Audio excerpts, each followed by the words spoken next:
Oh, welcome, welcome, welcome. You're tuned in to the Scorn Black Man podcast.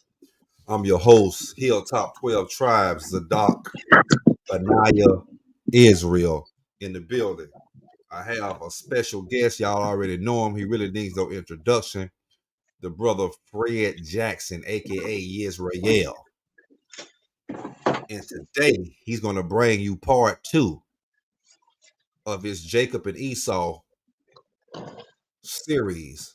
And this one is called Esau and Jacob Revealed. It's long awaited due. Probably been about 2 months since the brother did his last one. And he's been putting things together, getting things mixed up and ready for y'all, saying, stirring this thing up, putting all the ingredients in it, and now it's getting put in the oven to get baked real good. He's gonna feed it to y'all. Brother Israel, how you doing, man? I'm all right, brother. How you doing? How y'all doing? Man, I'm Salome. doing I'm doing pretty good, man. Pretty good. I can't complain, man. Yeah, Jacob and Esau revealed, man. Without further ado, man, I'm just gonna let you go ahead and get to it, man. Uh, and let you do your thing, man. So All right. without further Appreciate it. ado, the floor is yours, brother. All right, and I'm gonna get right into it. Bro. The following enlightenment is a continuation of the presentation entitled The Contention of Esau and Jacob. As with the previous presentation concerning the events that shaped and fueled the bitter rivalry between the twin sons of Jishak, certain laws and judgments shall be brought to light to confirm the validation of the trespasses committed and the consents of the judgments and the law executed against the guilty within the chronological order of events pertaining to Esau and Jacob, and how the knowledge of the law determined in the end the strength of the ministry of both brothers, as related in the detailed scriptures involving the same. In the book of Genesis, chapter 32, verses 1 through 3, and verses 24 through 30, the Torah consents. And Jacob departed on his way, and the teachers of the sovereign met him. And when Jacob looked upon them, he thought, these are the chief's bands of soldiers. And he called the name of that locality Mahanaim. And Jacob sent messengers before him to Esau his brother in the land of Seir, the region of Edom. And Jacob beacon to set up chief. And with them showed Zephyr, a chief man, against him until the breaking of day. And when he perceived that he could not prevail against him, he fastened upon the hollow of his thigh, and the hollow of Jacob's thigh was out of joint, like until he wrestled with him. And he requested, grant me escape for the elder recompense. And he answered, I will not let you escape unless you invoke a benediction upon me. And he said to him, what is thy name? And he answered, Jacob. And he said, thy surname shall be called Israel, for like unto a prince use you a ministry against the patrimony and against the chief men, and have prevailed. And Jacob asked him and questioned, tell me, I beg you, thy name. And he answered, wherefore is it that you do ask for my name? And he invoked a benediction upon him there. And Jacob called the name of that locality Peniel, favor of Yah. For I have met the sovereign, knowledge to knowledge, and my tablet is observed. Within the aforementioned consent of the Torah, we are enlightened to the scriptural truth concerning a few points of focus that will be pivotal, and the following accounts regarding the climax of the contention of Esau and Jacob, namely, the ministry of both brothers and the settling place of their descendants. Foremost, Jacob's twin brother Esau was called Edom, not because of his reddish complexion, which was common even at that time, but because of the red lentil soup for the which he sold his birthright to Jacob, thereby despising his birthright. Concerning this scriptural truth, the Torah gives it consent. In the book of Genesis, chapter 25, verses 24 through 25, and verses 29 through 30, where it is written, and when her days to be delivered were fulfilled, surely there were twins in her womb. And the first came out reddish of the complexion, all over as hairy apparel. And they called his name Esau. And Jacob bore the suit. And Esau arrived from the open country, and he was exhausted. And Esau said to Jacob, feed me, I beg you, with that same red suit, for I am exhausted. Therefore was his surname Edom. And concerning Edom, as being referred to the region that Esau and his descendants inhabited it, again in the book of Genesis, chapter 32, verses 1 through 3, the Torah consents. And Jacob departed on his way, and the teachers of the sovereign met him. And when Jacob looked upon them, he thought, these are the chief's band of soldiers. And he called the name of that locality Mahanaim. And Jacob sent messengers before him to Esau his brother, in the land of Seir, the region of Edom. Edom is word 123 in the New Strong's Complete Dictionary of Bible Words, copyright 1996, and the Strong's Hebrew Chaldea Exhaustive Concordance of the Bible, and states, Edom, or fully Edom, from word 122, meaning red. Edom, the elder twin brother of Jacob, hence the region Idumea, occupied by him. Edom, Edomites, Idumea. Wherefore, given the aforementioned consent in the Torah, we are enlightened to the scriptural truth that Esau, the twin brother of Jacob, was not only reddish of the complexion, but that his surname was called Edom because of the red suit which he received of his brother Jacob. Furthermore, we are enlightened to the scriptural truth that Edom is also the region in the land of Seir, where Esau and his descendants took for an inheritance. The word red, that is translated reddish of the complexion, and describing Esau is word 132 in the New Strong's Complete Dictionary of Bible Words and the Strong's Hebrew Chaldea Exhaustive Concordance of the Bible, and states, Admoni, from word 119, reddish of the hair or the complexion, red, ruddy. This same complexion is also used to describe a certain chief who is renowned for his ministry from a youth, and thus confirms the true complexion of Esau as being a melanated man, as are his descendants, the Edomites.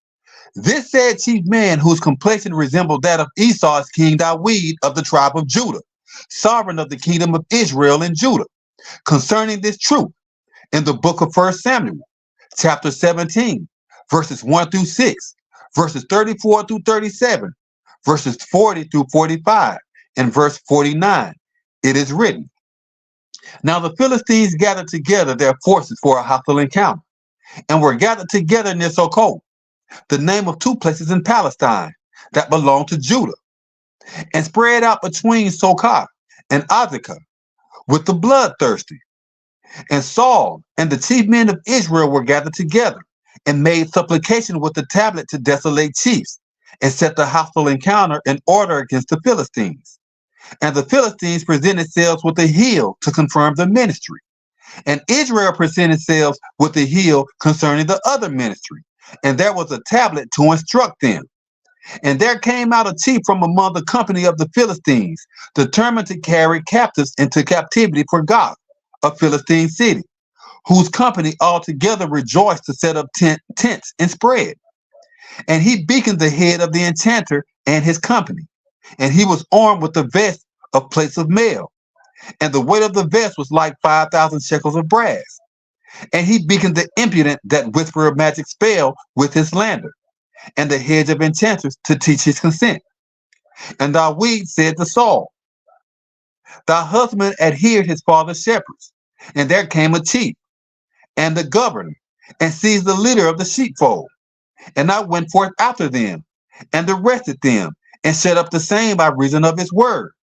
And when they stood against me, I retained them by reason of his vain words, and beat them, and put to death them. Thy husband put to death both the chief and the governor, and this uncircumcised Philistine shall be as one of them, seeing he has defied the virtues of the living sovereign. David said, moreover, Yah, that delivered me from the ministry of the chief and from the ministry of the governor. He will deliver me from the ministry of this Philistine. And Saul said to David, depart, and Yah be with you. And he put his correction in his ministry, and chose him five smooth stones from a brook, and placed them in a shepherd's bag which he had, even in a scrip. And his sling was in his ministry. And he marched near to the Philistine. And the Philistine came forth and marched to adduce an argument against David. And the valiant man that battered the fence marched before him. And when the Philistine looked about and gazed to David, he despised him, for he was but a youth, and reddish of the complexion, and of an at-ease appearance. And the Philistine pronounced concerning David, am I a male prostitute, that you go to war against me with a pervert? And the Philistine cursed David by his deities. And the Philistine uttered to David, go to war against me, and I will distribute thy kindred to the blood, and I will distribute thy kindred by blood among the ravenous of the astrologers, and among the brutish persons of the inheritance. Then uttered David to the Philistine, you come against me with the cutting instrument, and with the javelin, and with the protector. But I go to war against you according to the charge of Yah, to desolate a mass of persons, sovereign of the encampments of Israel, whom you have blasphemed. And David rehearsed his ministry in his bag, and took thereout a sling stone and slang it, and struck the Philistine in his forehead, and he fell with his face toward the ground. Amongst other things that should be brought to light within the aforementioned scripture, we are enlightened to the truth that both Esau and David were described as reddish of the complexion. The word red, that is translated reddish of complexion, in Genesis 25, verse 25 is word 132, and the New Strong's Complete Dictionary of Bible Words, copyright 1996, and the New Hebrew Chaldea Exhaustive Concordance of the Bible, and states, Admoni, reddish of the hair or the complexion, red, ruddy. The word ruddy, that is translated reddish of the complexion, in 1 Samuel chapter 17, verse 42. It's also word 132, Admoni, and it is from word 119, reddish of the hair or of the complexion, red, ruddy. Wherefore, we can assert as truth according to the scripture that the Edomites are not the Gentiles or the Caucasian race, but rather the descendants of Esau, the twin brother of Jacob, and the land of their inheritance. Furthermore, within the aforementioned scripture of 1 Samuel chapter 17, we are enlightened to the truth that David, being a youth, brought forth his ministry against the chief of the Philistines who hunted the families of the inheritance, as made evidence. In the book of 1 Samuel chapter 17, verse 4 and verse 44, it is written, and there came out a chief from among the company of the Philistines, determined to carry captives into captivity for God, a Philistine city, whose company altogether rejoiced to set up tents and spread out. And the Philistine uttered to David, go to war against me, and I will distribute thy kindred by blood among the ravenous of the astrologers, and among the brutish persons of the inheritance. In like manner was Esau's ministry reflected in that of the Philistine chief who challenged the ministry of David. Concerning Esau's ministry, the Torah gives its consent. Again, in the book of Genesis chapter 25, verses 22 through 23, and verse 27, it is consented. And the children struggled together within her, and she thought, if this is true, why am I so? And she hastened to inquire of the elder. And the elder messaged her, 2 flocks shall be from thy womb, and 2 manner of chiefs shall altogether separate themselves by reason of thy love. And the first congregation shall be stronger than the other assembly, but the elder shall serve the younger.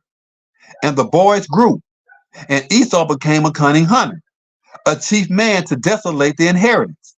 By Yaqub greatly desired to engrave the tablet, lodging with the merciful. However, David's ministry reflected the tablet of his father and his father's shepherds, and the same ministry was according to the law pertaining to the charge of Yah, which implicates clearly any offender and or mass of persons enjoined with them shall be destroyed in conjunction with the judgments of the law. Concerning this truth, again, in the book of 1 Samuel, chapter 17, verses 45 through 48, it is written, Then uttered David to the Philistine, You come against me with the cutting instrument and with the javelin and with the protector, but I go to war against you according to the charge of Yah, to desolate a mass of persons, sovereign of the sacred courts of Israel, whom you have blasphemed. This day will Yah deliver you into my ministry, and I will kill you, remove thine head from you, and I will distribute thy dead bodies, and I will distribute the dead bodies of the army of the Philistines this day to the ravenous birds of the air and to the wild beasts of the land, that all the husbandry may know that there exists a tablet in Israel. And all this assembly shall understand that Yah get the victory, not with the cutting instrument and javelin, for the battle is Yah's, and he will recompense you according to our ministry. And it came to pass, when the Philistines set up and walked and drew near to meet David, that David hurried and ran toward the encampment to meet the Philistine. And concerning the consent of the law pertaining to the charge of Yah, equally with the judgment to desolate the adversary utterly, in the book of Exodus, chapter 6, verses 2 through 3, it is consented.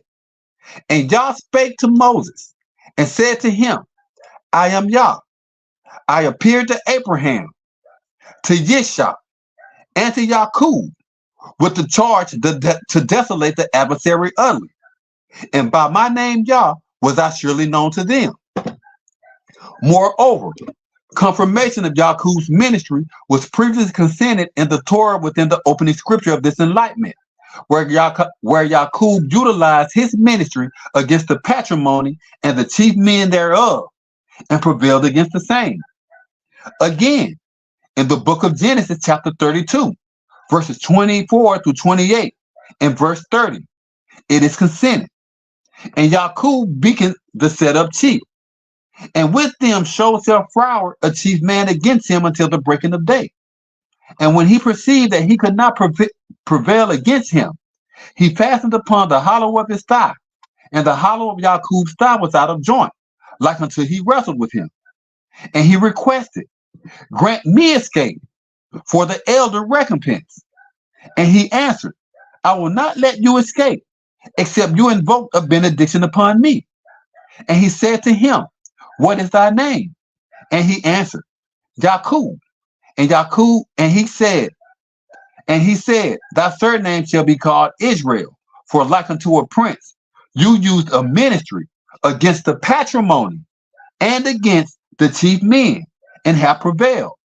And Yaqub called the name of the locality Peniel, favor of Yah. For I have met the sovereign knowledge to knowledge, and my tablet is observed. Also, in the book of Yashar, chapter 36, verse 1, verse 3, and verses 7 through 8, it is confirmed. At that time, the sovereign appeared to Yaqub, commanding, Arise, depart to Bethel, and lodge there. Set up there a sacrificial altar for the elder that had respect for you, who delivered you in your worthy by reason of the tablet. Yaqub was 99 years old when he departed to minister according to the tablet. And Yaqub and his sons and all the congregation that were committed to him beaconed according to the tablet in Luz, the name of two places in Palestine, and built a sacrificial altar there for the elder who approved both his tablet and him. And Yaqub and his sons beaconed in Bethel 6 months. Laban the Syrian died in those days, for the sovereign beat him because he went contrary to the covenant that existed between him and Yaqub. Yaqub was 100 years old when the sovereign approved concerning him and blessed him, and consented his authority to have power as a prince. And Rachel, the wife of Yaqub, conceived in those days. We are enlightened in the consent of the Torah that while Yaqub beaconed the assembly before the set up chief, which is the elder, that there was a certain sovereign that showed himself froward against Yaqub and his ministry until the breaking of day, and realized that he could not prevail against Yaqub, and furthermore fell victim to the murder cry of Yaqub by reason of his ministry.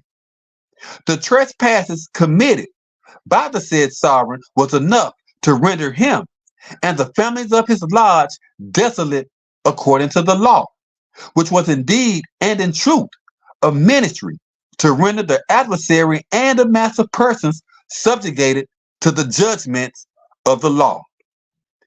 Given that the aforementioned sovereign mentioned in the previous scriptures of the book of Genesis chapter 32 and Yashar chapter 36 showed himself froward toward Yaqub, Yaqub used the same act of insolence against the sovereign according to the doctrine of the patrimony. It is consented in the law in the book of Leviticus chapter 18 verses 6 through 8. None of you shall adduce an argument with the husbandman that is charged herein to preach to him, to avenge their shame. I am Yah. The impudent of thy kindred, or the disgrace of thy patrimony, shalt you not avenge. They broke thy bond. You shall not avenge his shame. The disgrace of thy patrimony's chief man shalt you not avenge. They are thy patrimony's disgrace. Also, in the book of Exodus, chapter 19, verses 12 through 13, it is consented. And you shall engrave the laws for the people round about, saying, take heed to yourselves that you deceive not a minister of an honorable man, or plague the ministry of him. Whosoever plague an honorable man shall surely be put to death. There shall be no handiwork plague him, but he shall surely be destroyed, or shot through. Whether he is foolish or a chief, he shall not live. When the suretyship sounded to cast out, they shall descend upon both the tumultuous and the lifted up. And in the book of Deuteronomy, chapter 17, verses 8 through 9, and verses 12 through 13, it is consented. If there arise a report too severe for you to judge between the bloodthirsty and the innocent, between sovereign and sovereign, and between ministry and ministry, being reports of controversy within thy cities, then you shall confirm and depart you forth unto the place which the sovereign thy chief shall choose. And the hypocrite that will act proudly and will not listen to the chief ruler that makes supplication to minister according to Yah thy sovereign, or according to the sentence, even that man shall die. You shall cast out hereafter the evildoer from Israel, and all the kindred shall be obedient and revere, and act no more proudly. Wherefore, according to the knowledge of Yah, consented by Yaqub's ministry before the elder, the sovereign that showed himself froward against Yaqub brought ruin upon himself, and thus pleaded with Yaqub to show mercy and allow him to escape the murder cry once he perceived that Yaqub's ministry prevailed, and that the elder approved both Yaqub and his tablet. Again, in the book of Genesis chapter 32, verses 24 through 28, and verse 30, it is consented. And Yaqub beaconed the set up chief, and with them showed self froward a chief man against him until the breaking of day. And when he perceived that he could not prevail against him, he fastened upon his thigh. He fastened upon the hollow of his thigh, and the hollow of Yaqub's thigh was out of joint, like until he wrestled with him. And he requested, grant me escape for the elder recompense. And he answered, I will not let you escape, except you invoke a benediction upon me. And he said to him, what is thy name? And he answered Yaqub. And he said, Thy surname shall be called Israel, for like unto a prince use you of ministry against the patrimony and against the chief men, and have prevailed. And Yaqub called the name of that locality Peniel, favor of Yah. For I have met the sovereign, knowledge to knowledge, and my tablet is observed. Moreover, the prophet Isaiah bare witness the confirmation of the aforementioned consents in the Torah. In the book of Isaiah, chapter 28, verses 9 through 10, it is confirmed. Whom shall he teach knowledge? And whom shall he make to understand doctrine? Them that greatly desire to do good by reason of being firm and withdrawn from insolence. For the precept must be according to the divine command, which was commanded in the law, to open the senses of the froward, to live according to the pledge he took up, and therein remain. And in the book of Numbers, chapter 30, verses 1 through 2, it is consented. And Moses spake to the chief men of the tribes concerning the kindred of Israel, saying, This is the word which Yah hath commanded me. If a person vow a vow to Yah, and swear an oath to bind his life with a bond, he shall not break his word. He shall do according to all that proceed out of his mouth. And concerning the judgments in the law, pertaining to the trespass of the aforementioned commandments, in the book of Deuteronomy, chapter 25, verses 1 through 3, it is consented. If there exists a contention between chiefs, and they come before the sovereign, that the chiefs may judge them, then they shall justify the lawful and condemn the wicked man. And it shall be, if the wicked man is worthy to be beaten, that the sovereign shall charge him with treachery to be fair, and be given stripes according to his conceit, according to his mischief, with a certain number. 40 stripes he may give him, and not give more, unless if he should exceed and beat him over these with more stripes, then thy brother should seem worthless to you. And in the book of Exodus, chapter 22, verse 9, it is confirmed. For all manner of trespass, whether it be against the governor, against the chieftain, against the shepherd, for treachery, or for any manner of lost work, which another challenged to be his, the work of both parties shall come before the judges, and who the judges shall condemn, he shall pay double to his shepherd. Wherefore, we are enlightened to the truth pertaining to the ministry, in which Yaqub subjugated the patrimony and the chief men thereof. For the breaking of the patrimony's charge and bond is enough to render the entire patrimony desolate. And concerning the ministry of Yaqub being utilized to desolate the adversary utterly, according to the charge of Yah, in the book of Jasher, chapter 33, verses 5 through 12, verses 19 through 23, and verses 34 through 38, it is confirmed. Sometime after Yaqub departed away from the landmarks of the country, he entered into a husbandry of the just, that beacon the town of Shechem, which is in the land of Canaan, and he lodged with the honorable of the town. At that time, some of the women of the fellow citizens of the husbandry traveled to the city of Shechem to dance and rejoice with the daughters of the chiefs of the city.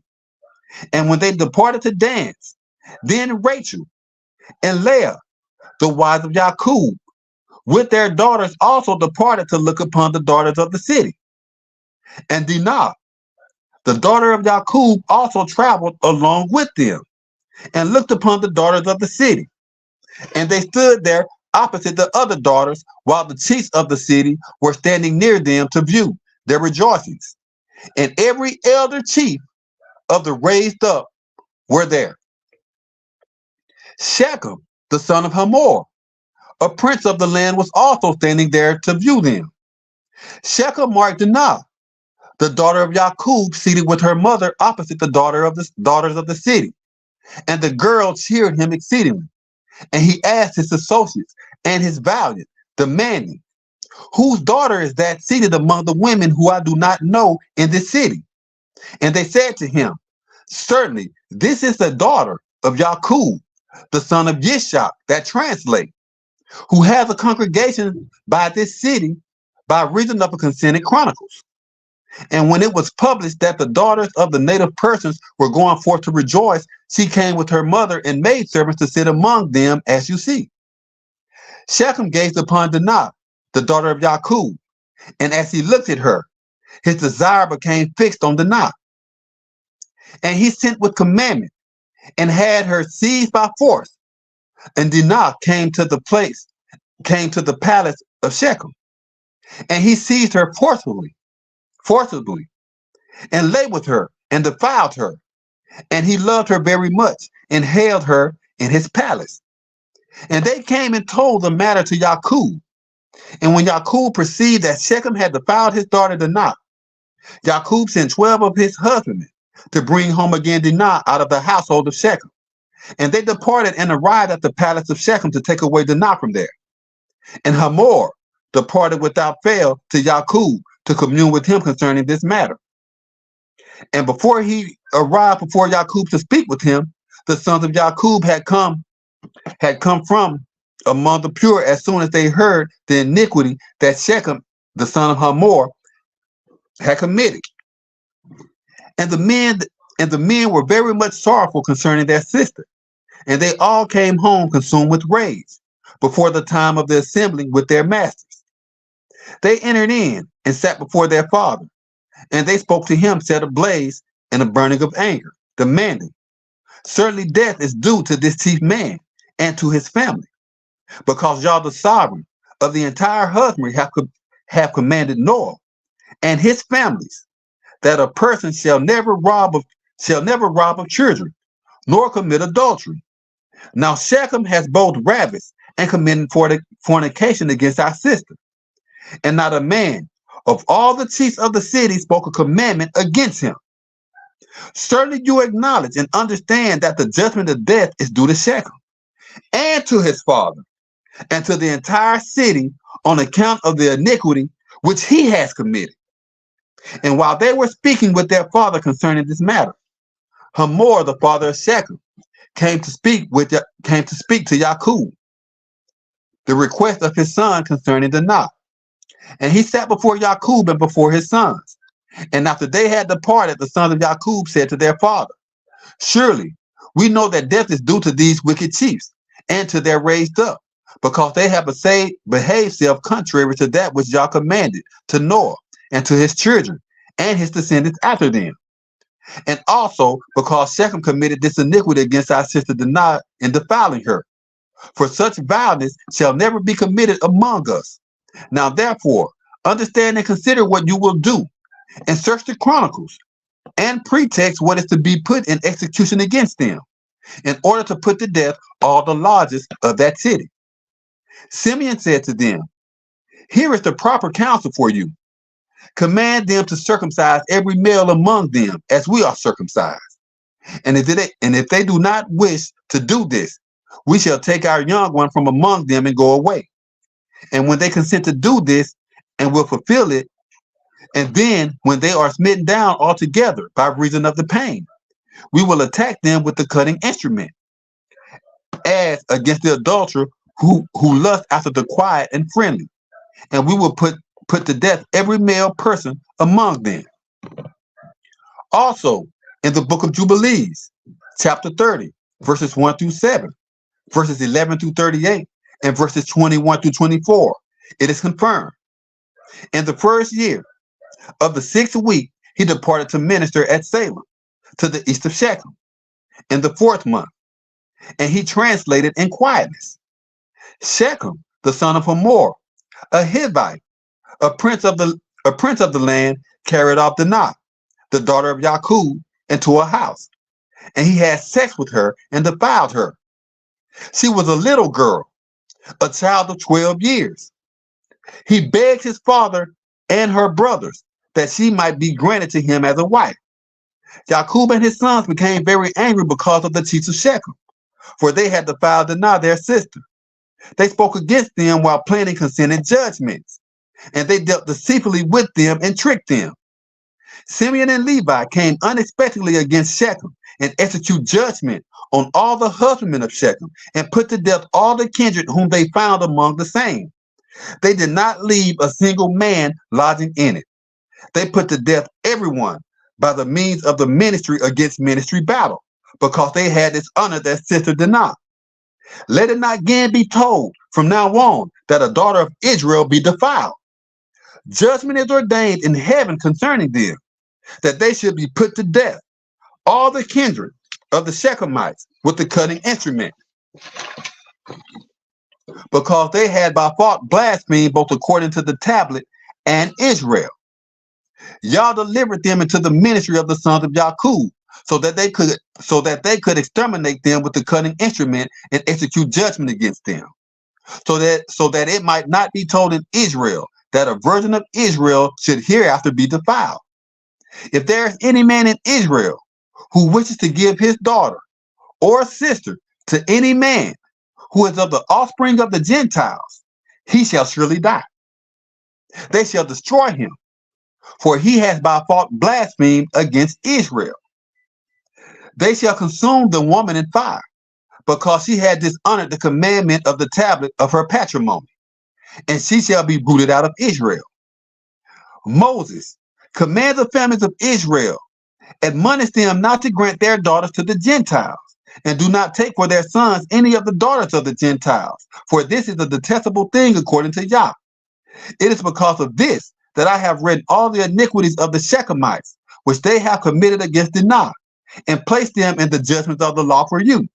I have also written how the sons of Jacob spoke, promising, we will not give our daughter to a man who is uncircumcised, for that is a disgrace against us. It is a reproach in Israel that anyone bind the daughters of the Gentiles, for this is unclean and a detestable thing in Israel. Israel will not be exempt from this uncleanness if he has a wife of the daughters of the Gentiles, or has given any of its daughters to a man who is of the Gentiles. There will be a slaughter with infliction, and a curse because of the blasphemy. And every judgment and plague and curse will come to pass if he does this act, or if they ignore those who commit uncleanness, or profane the sanctuary of Yah, or those who profane his holy name. If any of these happen, the entire patrimony together will be judged by reason of all the uncleanness and profanation of that person. There will be no vindicating the Levites because of their position, and no accepting the first fruits, or libations, or burnt offerings, or the choice part, or the fragrance of sweet odor from his hand. It will be unacceptable. And so warn every chief and every husbandman in Israel who defiles the sanctuary. For this reason I have commanded you, saying, teach the testimony in Israel. See how the Shechemites and their sons fared. See how they were delivered into the ministry of two sons of Jacob, and they killed them by torture. It was counted to them for righteousness, and it was written down concerning them as a righteous act. The offspring of Levi were chosen for the priesthood, and to be committed the obligation, that they may minister before Yah, as we do continually. Levi and his worthy will be blessed forever, for he was zealous to execute that which is altogether just. And judgment and vengeance on all those who rose against Israel.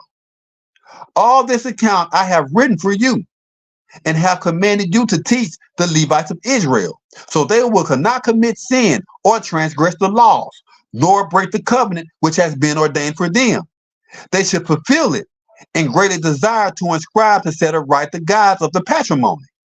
But if they transgress and commit uncleanness in any way, they will be recorded on the heavenly tablets as adversaries of Yah, and they will be blotted out of the register of the congregation.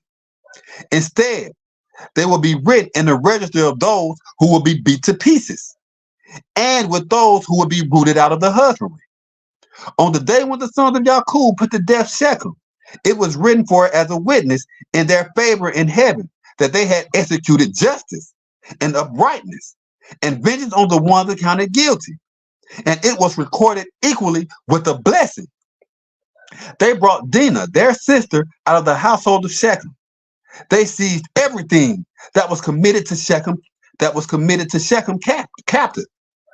They destroyed their shepherds and their governors and their chieftains, but took away their wealth and all their flocks, and brought them all to Yaqub their father.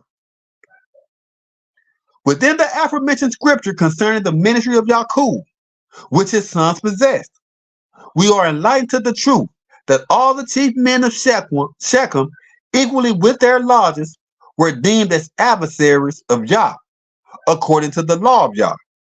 And the charge of Yah clearly states that the adversary become utterly desolate.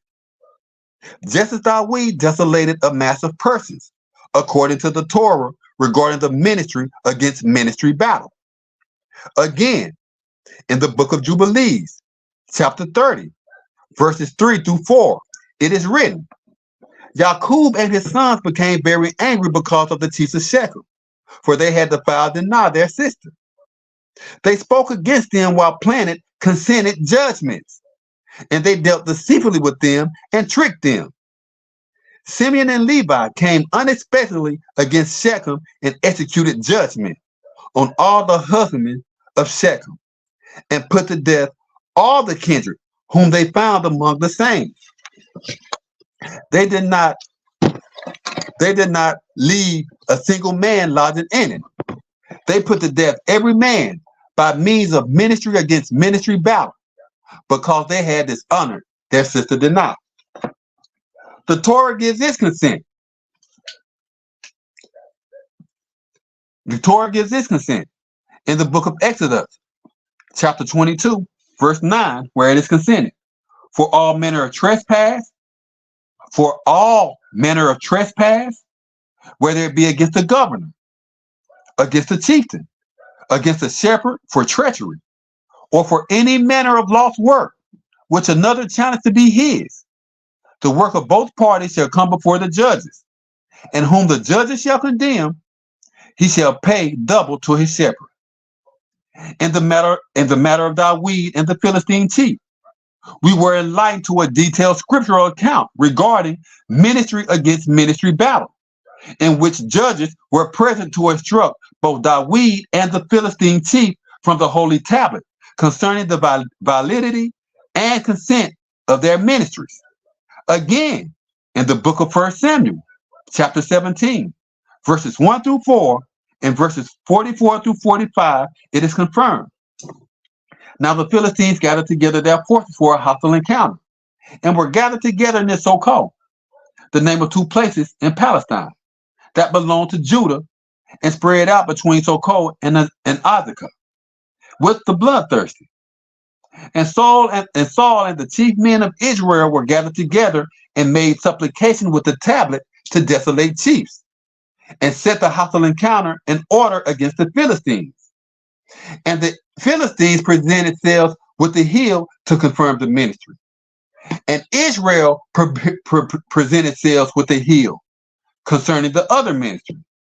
And there was a tablet to instruct them. And there came out a chief from among the company of the Philistines, determined to carry captives into captivity for God, a Philistine city, whose company altogether rejoiced to set up tents and spread. And the Philistines uttered to Dawid, Go to war against me, and I will distribute thy kindred by blood among the ravenous of the astrologers, and among the brutish persons of the inheritance. Then uttered Dawid to the Philistines, You come against me with the cutting instrument, and with the javelin, and with the protector.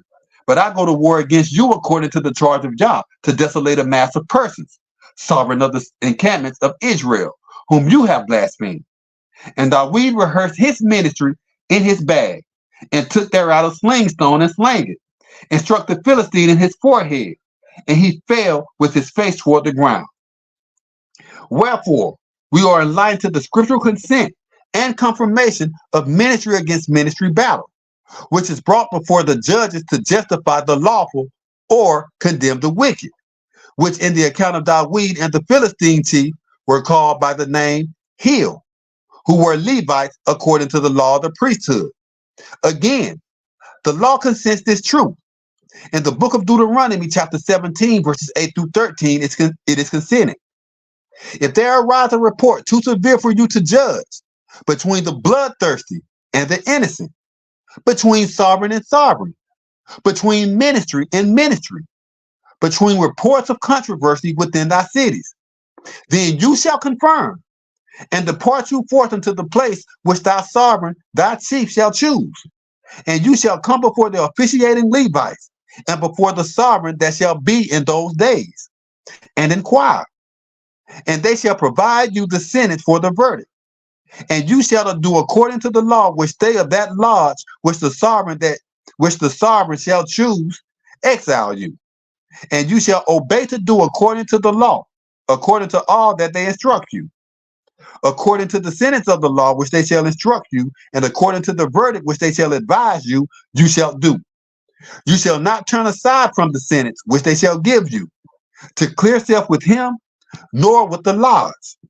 And the hypocrite that will act proudly, and will not listen to the chief ruler that makes supplication to minister according to Yah the sovereign, or according to the sentence, even that man shall die.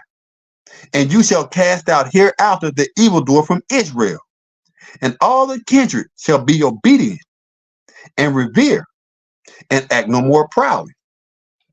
And in the book of Deuteronomy chapter 18, verse 1, it is consented. The priest's office, the Levites, and all the tribe of Levi shall have no part nor inheritance with Israel. They shall make the rage that act insolently to cease among the enlightened, and his inheritance. Furthermore, the judgments in the law concerning repay is also a precept that must be adhered according to the law for treachery, or any manner of trespass against a chieftain, a governor, or a shepherd. Again, the law gives its consent in the book of Exodus chapter 22, verse 9, where it is consented. For all manner of trespass, whether it be against the governor, against the chieftain, against the shepherd, for treachery, or for any manner of lost work, which another challenges to be his, the work of both parties shall come before the judges. Whom the judges shall condemn, he shall pay double to his shepherd. And in the book of Leviticus, chapter 5, verses 14 through 16, it is consented. And Yah spake through Moses, commanding, if a person commit a trespass and sin through ignorance concerning the sacred books of Yah, then he shall bring for his trespass offering to Yah a ram without blemish out of the flocks, equally with the estimation to pay for the money, according to the commercial standard of the sanctuary for a trespass offering. And he shall make repay for the purpose mischief that he has done concerning the holy book, and shall add a fifth part thereto, and give it to the chief ruler. And the priest shall make an atonement for him with the ram for his trespass offering, and it shall be forgiven him. And to confirm the judgments pertaining to any manner of trespass against the chieftain, against the governor, and against the shepherd, for treachery or any manner of lost work which another challenges to be his, in conjunction with the laws of repay. In the book of 2 Samuel, chapter 12, verses 1 through 10, it is confirmed. And Yah sent Nathan to David, and he entered in before him, and said to him, there were two chiefs in one town, one rich and the other poor. The rich chief had brought in abundantly many flocks of sheep and livestock, but the poor chief had nothing except one little ewe lamb, which he had owned and nursed up. And it grew up daily about him and with his children. It did eat of his own food and drank of his own bowl and lay on his lap and was like to him as a daughter. And there arrived the traveler before the rich chief, and he refrained to select from his own lambs and of his own herds to hold a feast for the traveling chief that had come before him, but seized the poor chief man's lamb and prepared it for the chief that had come before him. And David's anger became greatly kindled against the chief. And he promised to Nathan, as y'all live, the chief that have committed this iniquity shall surely die. And he shall repay the shepherd fourfold, because he committed this iniquity and because he showed no mercy. And Nathan said to David, you are the chief man. This speak y'all the sovereign of Israel. I anointed you king over Israel, and I saved you from the ministry of Saul. And I rendered you thy master's palace, and thy master's wives as thy cherishers, and gave you the tablets for Israel and for Judah. And if that had been too little, I would have moreover given to you such and such things. Why have you despised the law of Yah to execute mischief according to his knowledge? You have murdered Uriah the Hittite through a destructive effect, and have seized his wife to become thy wife, and have killed him in conjunction with the murder cry to desolate the chiefs of Ammon.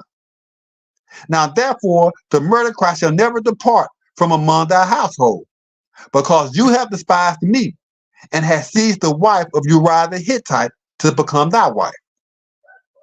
Within the aforementioned scripture, we are given the confirmation concerning the judgments in the law pertaining to the repay, in which the guilty party must pay double for all manner of trespass against the chieftain, against the governor, or against the shepherd, for treachery to execute mischief against the same.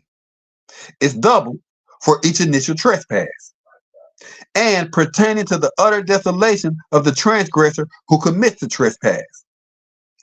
Moreover, the aforementioned scripture confirms the law in that a sovereign, in this case David, king of Israel and Judah, is not exempt from the judgments of the law. And concerning the judgment in the law for the persons who despise the law and blaspheme, the law gives its consent in the book of Numbers, chapter 15, verses 30 to 31, where it is consented. But the person that do act proud, whether he is young in the husbandry or chief respected, the same blaspheme Yah, and that person shall be cut off from among his kindred, because he has despised the word of Yah, and have broken his commandment. That person shall be utterly cut off. His iniquity shall be upon him. And again, to confirm ministry against ministry battle between disputes of the law, in the book of Joshua, chapter 37, verses 3 through 8, and verses 11 through 13, it is written, Jacob and his sons, and everyone belonging to him, lived in the portion of the piece of land which Jacob bought from Hamor, the father of Shechem, when he arrived from Pandan Aram, before Simeon and Levite had beat to pieces the city. And all those sovereigns of the Canaanites and Amorites who surrounded the city of Shechem heard that the people of Jacob had again arrived near Shechem and lived there. They communed, shall the sons of Jacob, the Hebrew, again come near the city also and lodge there? After that, they have punished its lodges and cast out them after. Shall they now return and also drive out those who are residing in the city, or slaughter them? And all the sovereigns of Canaan again assembled, and they were committed to make war against Jacob and his sons. Yashib, sovereign of Tanakh, sent messengers also to all his neighboring sovereigns, to Elam, the sovereign of Gaash, and to Ahuri, sovereign of Shiloh, and to Parathaan, the sovereign of Khazar, and to Gusi, the sovereign of Sartan, and to Laban, the sovereign of Beth Horon, which was Jacob's uncle, and to Shabir, sovereign of Onei Ma, requesting, go to war to minister with me and assist me, and let us recompense Jacob the Hebrew and his kindred, and everyone belonging to him, for they are again moved near Shechem to seize upon it, and to put to death its residents, as before. And they sent a declaration to Jacob and his offspring, demanding, all of you come forth before us, that we may conduct an interview together according to the tablet, and avenge the strike to desolate the chief men of Shechem, whom you put to death with their raised up. You will now again return to the city of Shechem and lodge therein and murder its residents as before. The sons of Jacob heard this, and their anger was set ablaze greatly at the words of the sovereigns of Canaan. And the 10 sons of Jacob hurried and set up to minister. And each one of them put on his weapons for the hostile encounter. And there were 102 of their husbandmen with them, equipped in battle apparel. And all these men, the sons of Jacob with their husbandmen, departed against these same sovereigns, and Jacob their father was with them. They all made preparation because of the ruin of Shechem.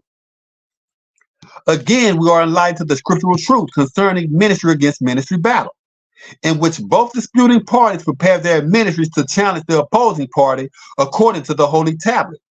The lawful therein is justified, and the guilty condemned according to the sentence of the law.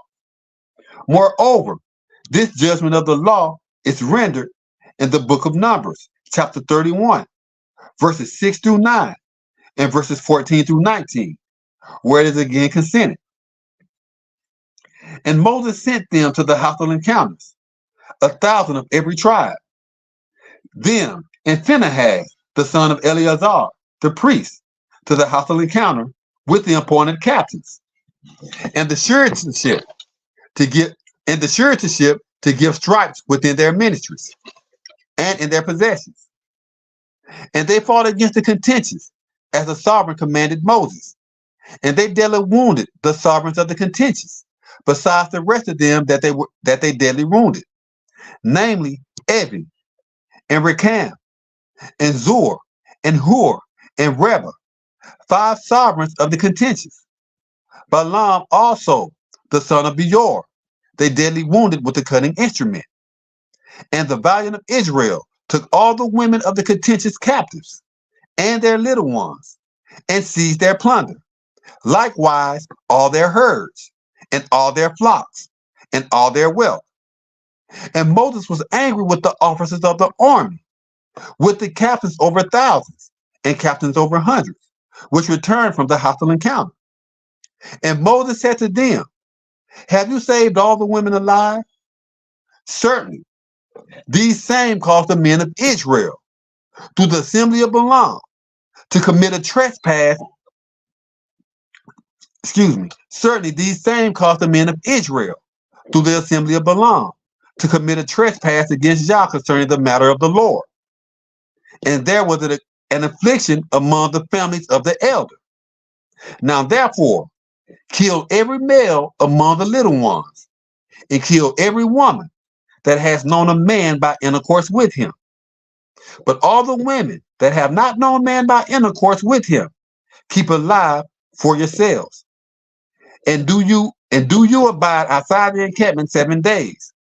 Whosoever have killed any person, and whosoever have touched any dead, purify both yourselves and your captives on the 3rd day and on the 7th day. Wherefore, hey Fred Jackson.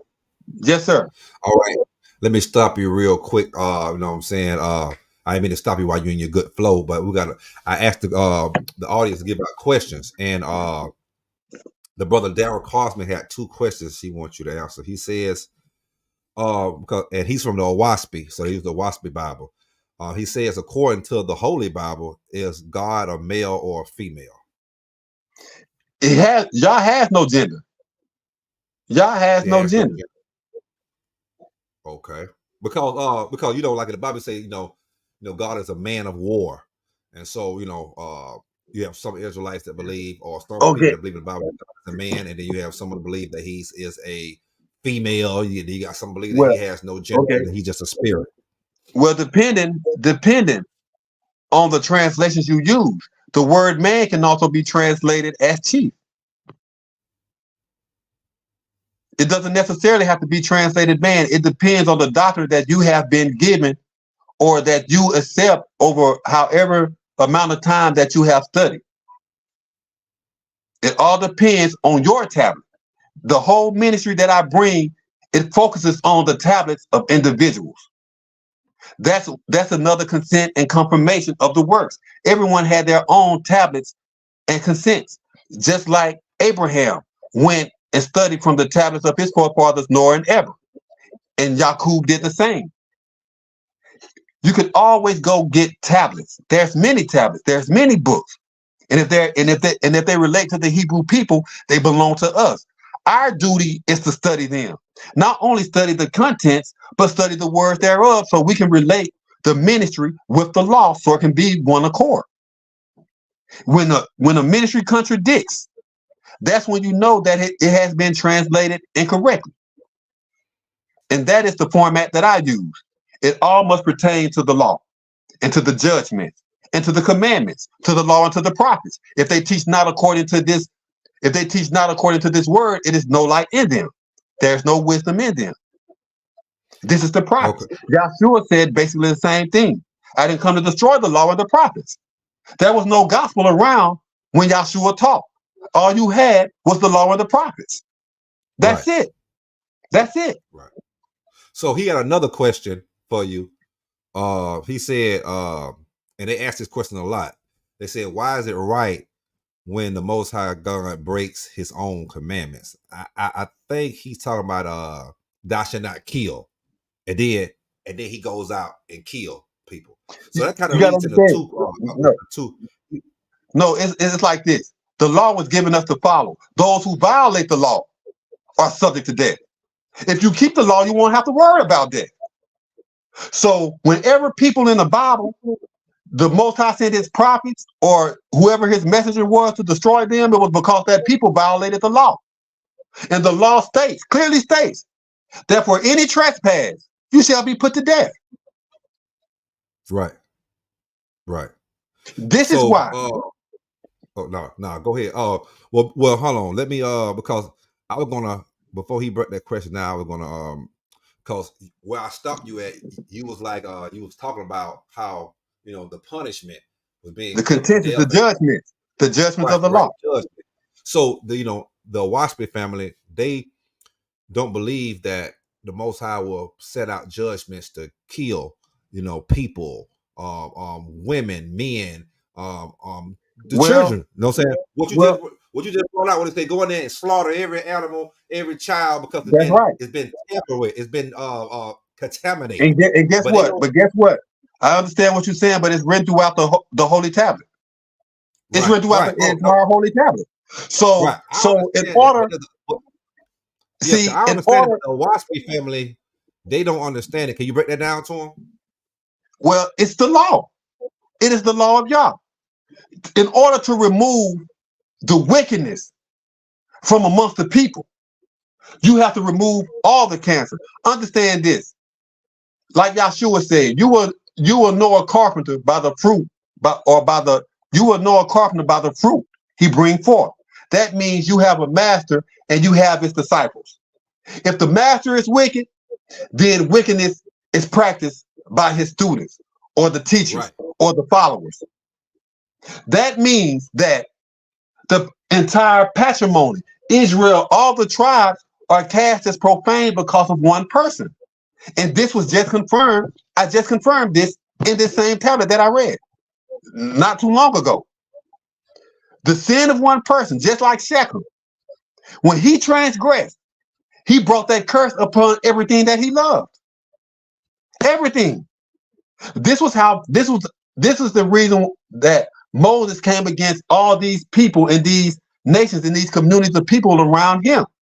They went to war according to the Holy Tablet. If you are not a transgressor and you are not a sinner, you would not have to worry about recompense from the tablet because you are upright. You would never think about violating the law. But if there is an ounce of wickedness in you and you feel that you can lie and get away with it, then you are guilty of the law because Yah not only said thou shalt not kill, he also said thou shalt not lie. You understand? Right. He who keeps the whole law yet offends in one point, he is guilty of all. That's blasphemy. To despise the word of God is blasphemy. Right. Blasphemy is It's worthy Waspy of death. family, their whole problem with the Bible is that they feel like what the brother Darrell Kaufman said right here. He said, so God is not subject to death because he violated his own law. So what they saying, because what I just said, like he said kill, he's saying thou shalt not kill, and then he's saying, he's saying he's commanding us or our forefathers to go out and slaughter and kill. You know what I'm saying? And I understand because I'm a part of the Bible, so I understand it's a balance. Listen, okay, it's like it's just like this. They say, Yah, who created wickedness and goodness? He created both good and evil. You understand? Yah created this. He created it for mankind. Now he gave us a law to live by, and he say, follow these commandments, follow this law, and have life. Break these commandments, and you have death. What's hard about that? What's hard to understand about that? If death comes upon a person, it is because that person or the people associated around that person has did something that brought death upon them, unless it just come naturally. But according to the scriptures, those who follow the scriptures and those who actually believe in the law, as I do, the Torah and the consist therein, I live by the law. I don't follow any doctrine. I don't follow any. I live. The law is my doctrine, just like it says in the book of Proverbs and throughout the scriptures. The doctrine of Yah is the law. Yeah, I think they got a hard time. Once the Waspy family, I think they got a hard time understanding punishment. It's a law. You know what I'm saying? Like the Most High say, he said, I send evil angels to you. What is evil angels? Okay. Those are demons. You know what I'm saying? You see, you had fallen angels. Right. Cast to the infernal. So you got to understand, even they were punished. But you got to understand, only this body can die. Your soul lives on. So you're going to be punished one way or another. Right. Darrell Kaufman funny. He say, why is it hard for the Most High to understand that he should follow his own law? The Most High is not us, so I don't know why they keep trying to put the Most High. Well, this is what I don't understand. What I don't understand is if these people are so totally against the law and against y'all, why even try to debate against the word, his word? See, it's like this. I will not sit in on a let's just say a Al Islam podcast. I could, but I wouldn't, because I know that the doctrine is not. I won't fully accept that a doctrine, and then it imputes the names. It imputes the names of heathen deities, just like right here with the Lord. Whether you say El, Allah, or Eloah, one is feminine gender and the other is masculine gender. They both come from the same root word, both Allah and El, and that just comes from study. You can open up your dictionary. One is translated God, the other is translated Lord. But in just about every tablets of these people that I done heard, whether it's on TV, wherever, they all have the names of these heathen deities imputed into their works or their tablets, and that is a trespass. So how would anyone come against me with a tablet that's already have filth in it, such as God, and they say that this is Yah? That in itself is blasphemy. So me, I stick to the groundworks. I stick to the law, to the consents of the law, and I support it with the confirmation of the prophets. That's the only way I know how to come with my doctrine. That's the only way. So Right. so nobody can say, well, he coming up with that. He made that up. I didn't make it up. Yeah. I didn't make it up. Here we is. We at the end of this last. They got a hard time accepting that God actually he's ordains killings, he ordains wars, and that's the whole issue from the Waspis family about the Bible. They don't believe that the Most High will ordain wars, that he will ordain killings, even though the killings justified for because the people are breaking the laws, but they don't believe that he would do that because he says thou shalt not kill. But he's talking Okay, to so he's how the does creator divine? talking to humans. Yeah, I understand it, but how does divine intervention work? When the guilty can kill the innocent, so we just supposed to sit back and just let them have fun and kill us all? How would we defend ourselves? That's the whole point of We what the don't people that kill, use the right? We Bible. don't supposed to kill. So we just supposed to be exterminated, right? And even Yahshua said, you're not going to let a strong man come to your house and just take over. No man won't do that. It's like this to me, brother. This is what I fail to understand. Even the animal kingdom, in their wild state, in their beastly state, follow the laws of nature. Right. That's true. We can't. That's true. We can't even do it. Well, we refuse to do it. You see, for the most part, there's laws that we are willing to accept, but if it's something that we don't really want to accept, even though the law shows it, we won't accept it anyway because we'll be justified in this when we see other people doing the same thing that was forbidden. But understand this, there was never a time when the masses were the right ones. Read the Bible. These people who claim they have read the Bible over and over, read throughout the scriptures and tell me when there has ever been a time where an extended length of time where the masses were righteous and there was just a few wicked. It has always been the opposite. Right. Even during the time of Elijah, he was the only prophet of God. The other, you had 500 prophets of the Lord. By all, you can look in the American Heritage Dictionary and look up the name Baal, and it'll tell you it's Hebrew for Lord, the Lord. Religion and these indoctrinations are not old concepts. They just have been reinvented. Christianity, whatever you want, it's just been reinvented. Right. Now, now, let me say this. The Owaspy kind of reminds me of a mixture of Israelites, but a mixture of Christianity too, because of what the brother Darryl Cosman, I love the brother Darryl Cosman, but this is what he said right here. He said, you just failed, talking about you, Fred Justin, just fell on your own sword. First, you're saying the law is not to kill, but you condone it in the same breath. But see, what they don't understand. I don't know. When a person sins, he must die. When a person sins, he must die. Period. But they don't understand that. They don't understand that. They he's trying to use his ideology and his understanding to debate me. I'm not here for debate. I was called here to do a presentation. And if I can't do the presentation, what is the here? I hate debate because the scriptures even tell me it's throughout the history. Israel loved to debate. And it's a waste of time. It's a waste of time. And all I'm giving is the law. I was asked to come here and present a presentation. And this is what I'm doing. Now, the presentation that I have, if I just read straight through, would take 2 hours. But because I have to stop and finish, and I've been to work all day, and last night got off at 12 o'clock in the morning, was up to 4 o'clock this morning, had to be up at 7, go work a full 8, back home right. Brother, I'm tired. And this is my weekly. I do this every day, every week, except for the days that I can get off.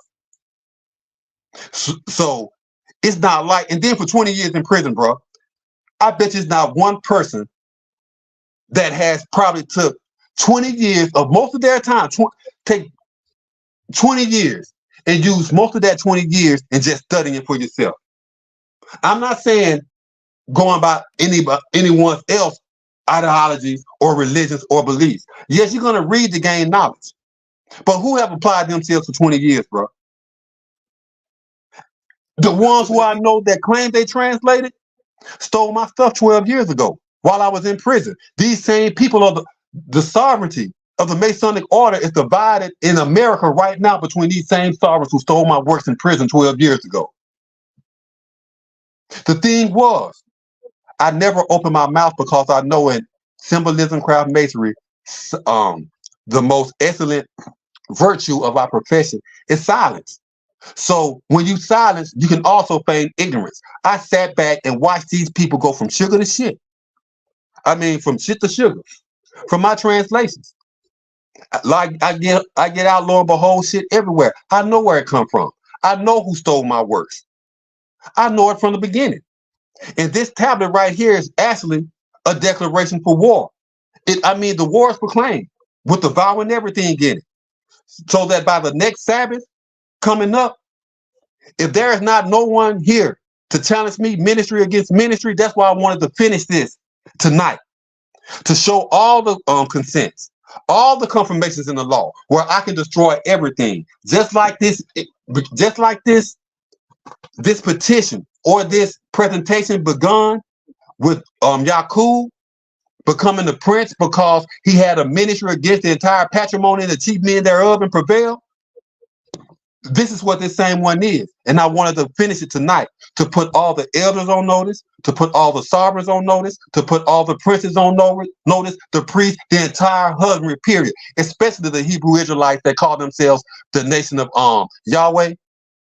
You know who they are. Now, the flock of Yahweh being Yahweh. You see, they stole from me too. I had work sent to all of these people, translated works. And within that time, all of them have been exalted. All of them have lied. I haven't had justice yet. Blasphemy is committed every day. A person supposed to receive his wages daily. Daily. Count the days and count the years. For every trespass against a shepherd, chief, a governor, for every day. Whatever my tablets, whatever wages that they have made, rewards they have gotten for the people they have appointed because the positions they have gotten for my tablets. They owe me 12 years back pay for all of that. Whoever benefited from it, whether it's elders or sovereign. This is the law. The repay itself will kill them. But the blaspheme, I have listed in this particular writ right here, just about every crime, and it's nothing but 50 pages, but every crime that the elders committed, and simply ignoring or allowing the wicked, these same sovereigns who they appointed because of my stolen works that they consented, and they haven't did nothing yet. They haven't even came over here according to the law to inquire about me about these stolen tablets when the law states that there's supposed to be a diligent inspection. But if any reason, ministry against ministry, sovereign against sovereign, for whatever reason, when the bloodthirsty come against the innocent, there's supposed to be an investigation immediately. How long has it been since I started these podcasts? Almost 2 years. Almost 2 years. And guess what? See, I'm gonna let you go ahead and finish, and then I'm not gonna be able to finish tonight. But okay. I'm gonna continue, and like I'm off Tuesday, and I can come back tomorrow afternoon before I go to work. But I'm here for war, bro. I'm not playing anymore. Bro. Go ahead. I'm not taking the blasphemy no more. This whole tablet is to show the elders to consent and confirm that the elders have allowed this blasphemy, and that this particular ministry here supposed to come to the elders. They supposed to hear. Put it like that. This particular presentation that I am presenting, the elders are supposed to hear this. They are supposed to hear this. This is my petition for ministry against ministry battle. This is it. The whole entire patrimony. If you are a Mason, everyone that's in the lodge, I don't care where you at on this earth, you are fit to be condemned by this tablet right here. And the only people that I'm going to spare are the poor amongst the families who have relatives in prison, and those who have children and family members that done became bondsmen because of these same sovereigns over here in Babylon, America. What I'm going to do, I'm going to put all of them to death. I'm going to take their wealth and I'm going to split it up with the poor. That's what I'm going to do. And that's what I'm going to tend to do. The only thing is, I will not bring affliction upon the elders themselves because they were anointed for that position. And the law states, touch not mine anointed and do my prophets no harm. But their families can get it. And this is right where I'm at right now. This is right where I'm at right now. And now I'll continue right now. And Moses said to them, have you saved all the women alive? Certainly these same caused the men of Israel through the assembly of Balaam to commit a trespass against Yah concerning the matter of the Lord, and there was an affliction upon the families of the elders. Now therefore, kill every male among the little ones, and kill every woman that has known man by intercourse with him. But all the women gender that have not known man by intercourse with him, keep alive for yourselves. And do you abide outside the encampment 7 days. Whosoever have killed any person, whosoever have touched any dead, purify both yourselves and the captives on the 3rd and on the 7th day.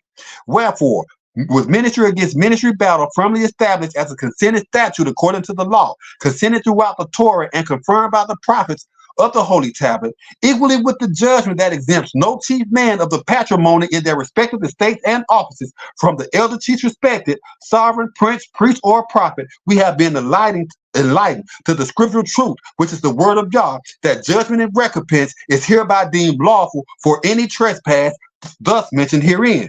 Furthermore, to confirm in the prophets concerning the chastisement of the elders of the patrimony for the blatant despising of the word of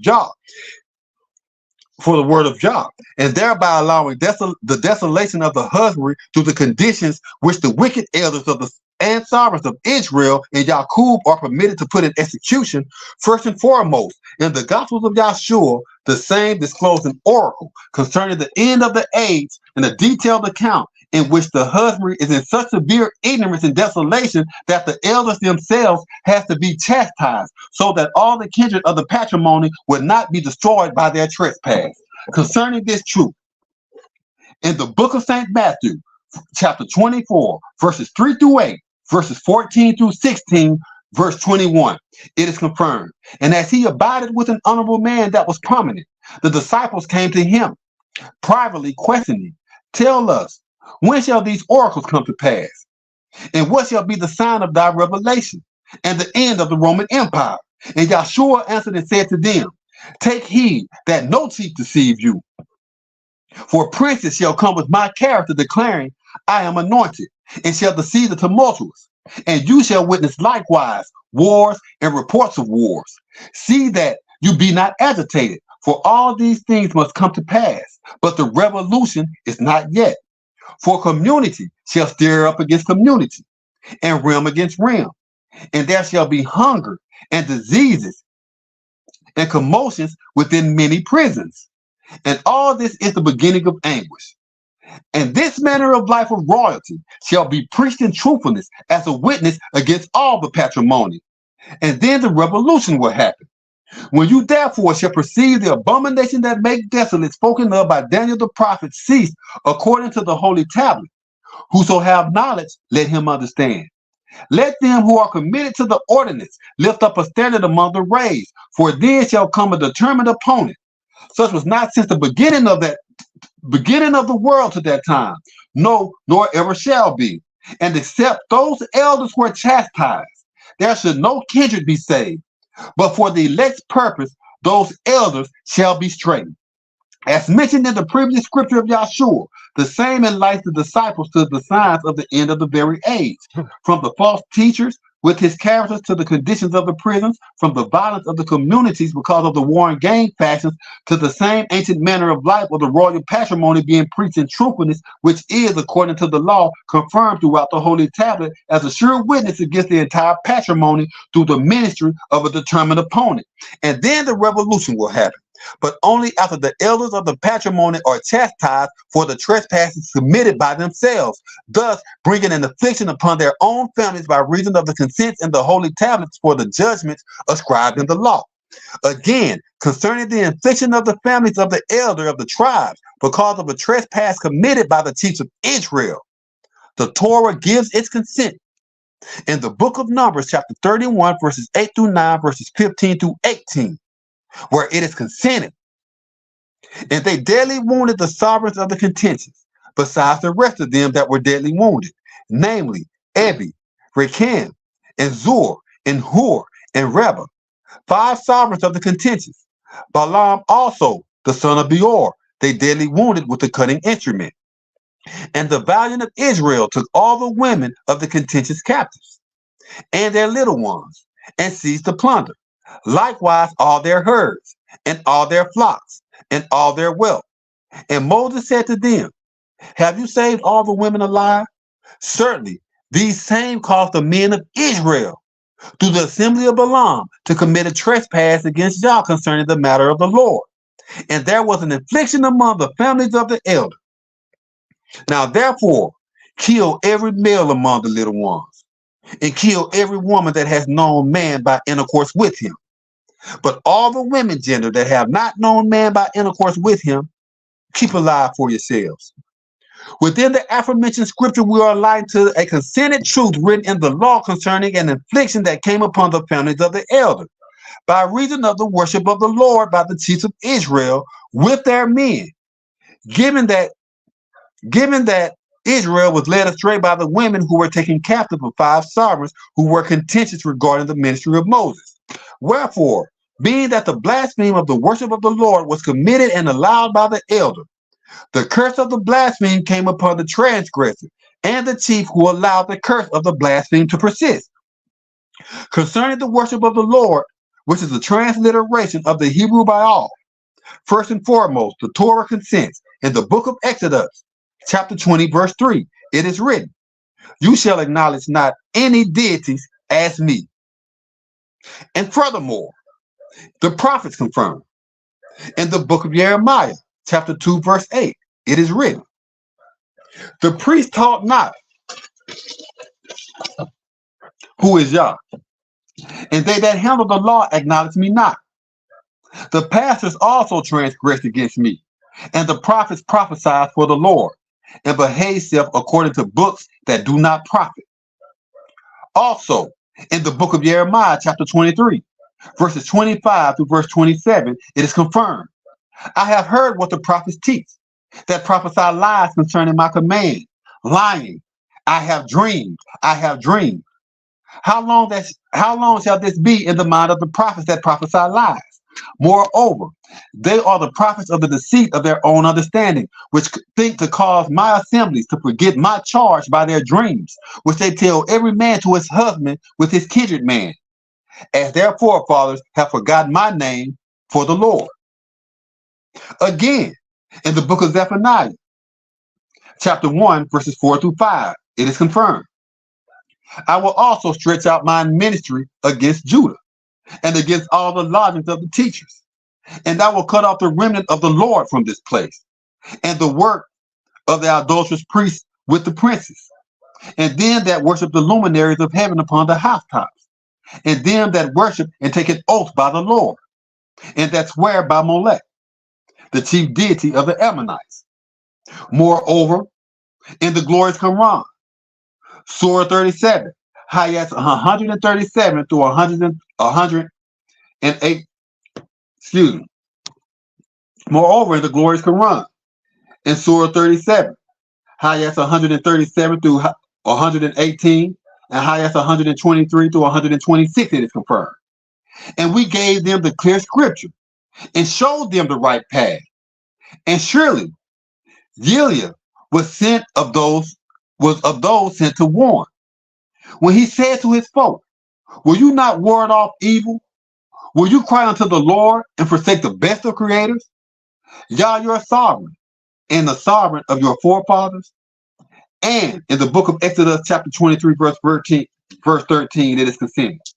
And in all things that I have taught you, be circumspect, and make no mention of the name of any deities, neither let it be heeded in thy word. Excuse me. Given the aforementioned truth concerning the worship of the Lord, and the consent in the Torah which forbids the same heathen deity to be acknowledged as Yah, as well as forbids the name of any deity to be heeded in one's word, that word being his ministry transcribed from his tablet, the judgments are rendered clear that all transgressors be condemned.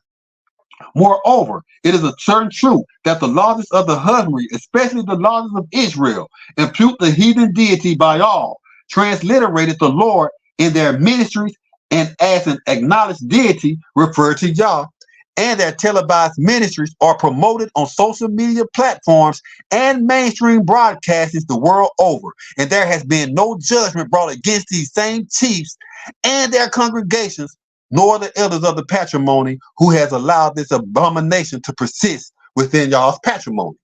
However, the poor and the upright are afflicted by the judgment consented by the elders, who take counsel with the same scornful chiefs according to the law of their own reasoning, to pervert judgment, even when the commandments and judgments of the law are consented, explained, and confirmed, with no thought whatsoever of the severity of the blasphemy. And this is the great curse that has consumed the entire husbandry. And regarding the matter of the Lord being openly worshipped, spoken, acknowledged as Yah by the entire patrimony, and infliction of the condemnation of the judgments in the law is now imputed upon the families of the elders of the tribe for the blasphemy committed by the chiefs of Israel and the patrimony. In the book of 1 John, chapter 3, verse 4, it is written, whosoever permits sin transgress also the law, for sin is transgression of the law. The Torah consents in the book of Leviticus, chapter 19, verse 4, verse 14, and verse 16. It is consented. Turn you not to idols, nor make yourselves molten idols. I am Yah your sovereign. You shall not blaspheme altogether, nor place an enticement before the raised up, but shall revere thy sovereign. I am Yah. You shall not travel forth and lodge as a slanderer against thy families. Neither shalt you stand against the innocent of thy brother. I am Yah. Also, to consent to judgment in the law for the aforementioned commandments. In the book of Numbers, chapter 15, verses 30 to 31 is consented.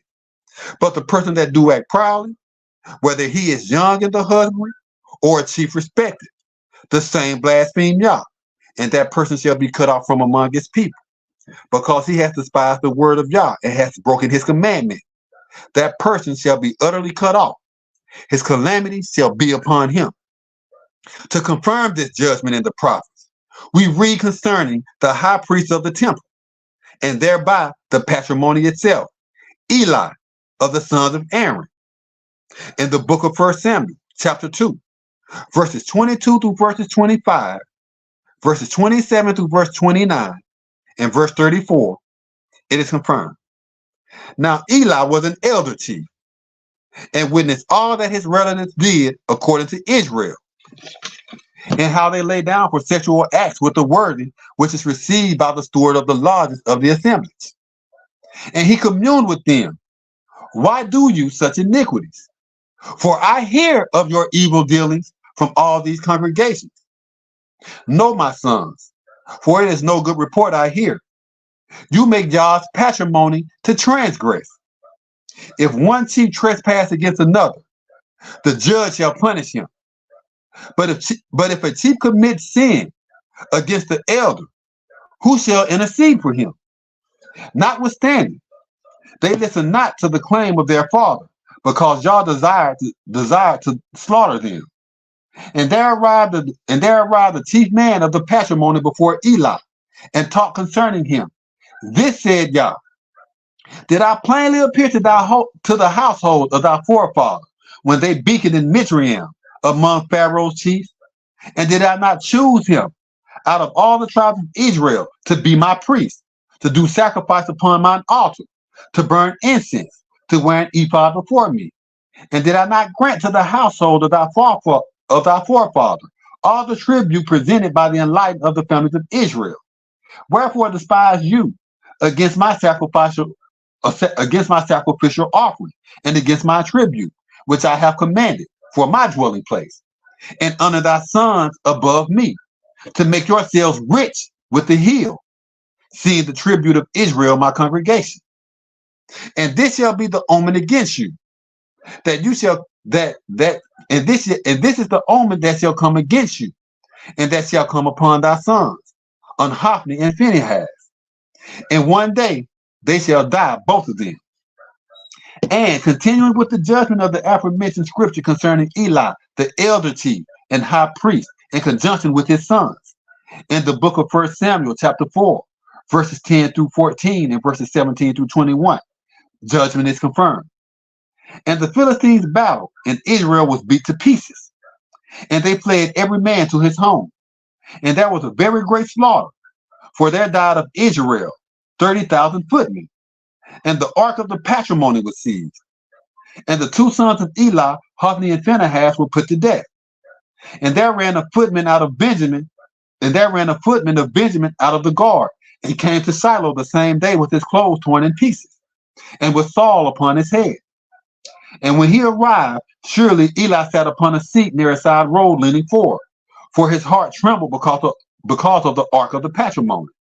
And when the footman came into the city and told it, all the raised up cried out. And when Eli heard the yells of the crying, he questioned, what means the yells of this multitude? And the footman came running near and told Eli, and the messenger reported, Israel has fled because of the Philistines, and there has been a great slaughter of the congregation. And thy two sons also, Hophni and Phinehas, are put to death, and the ark of the patrimony is seized. And it came to pass, when he made mention of the ark of the patrimony, that he fell from off the seat backward against the edge of a gate, and his neck brake, and he died. And he was an elder chief man, and burdensome, and he had judged Israel 40 years. And his daughter-in-law, Phinehas, his wife, was near to the time of delivery, near to be a woman in travail.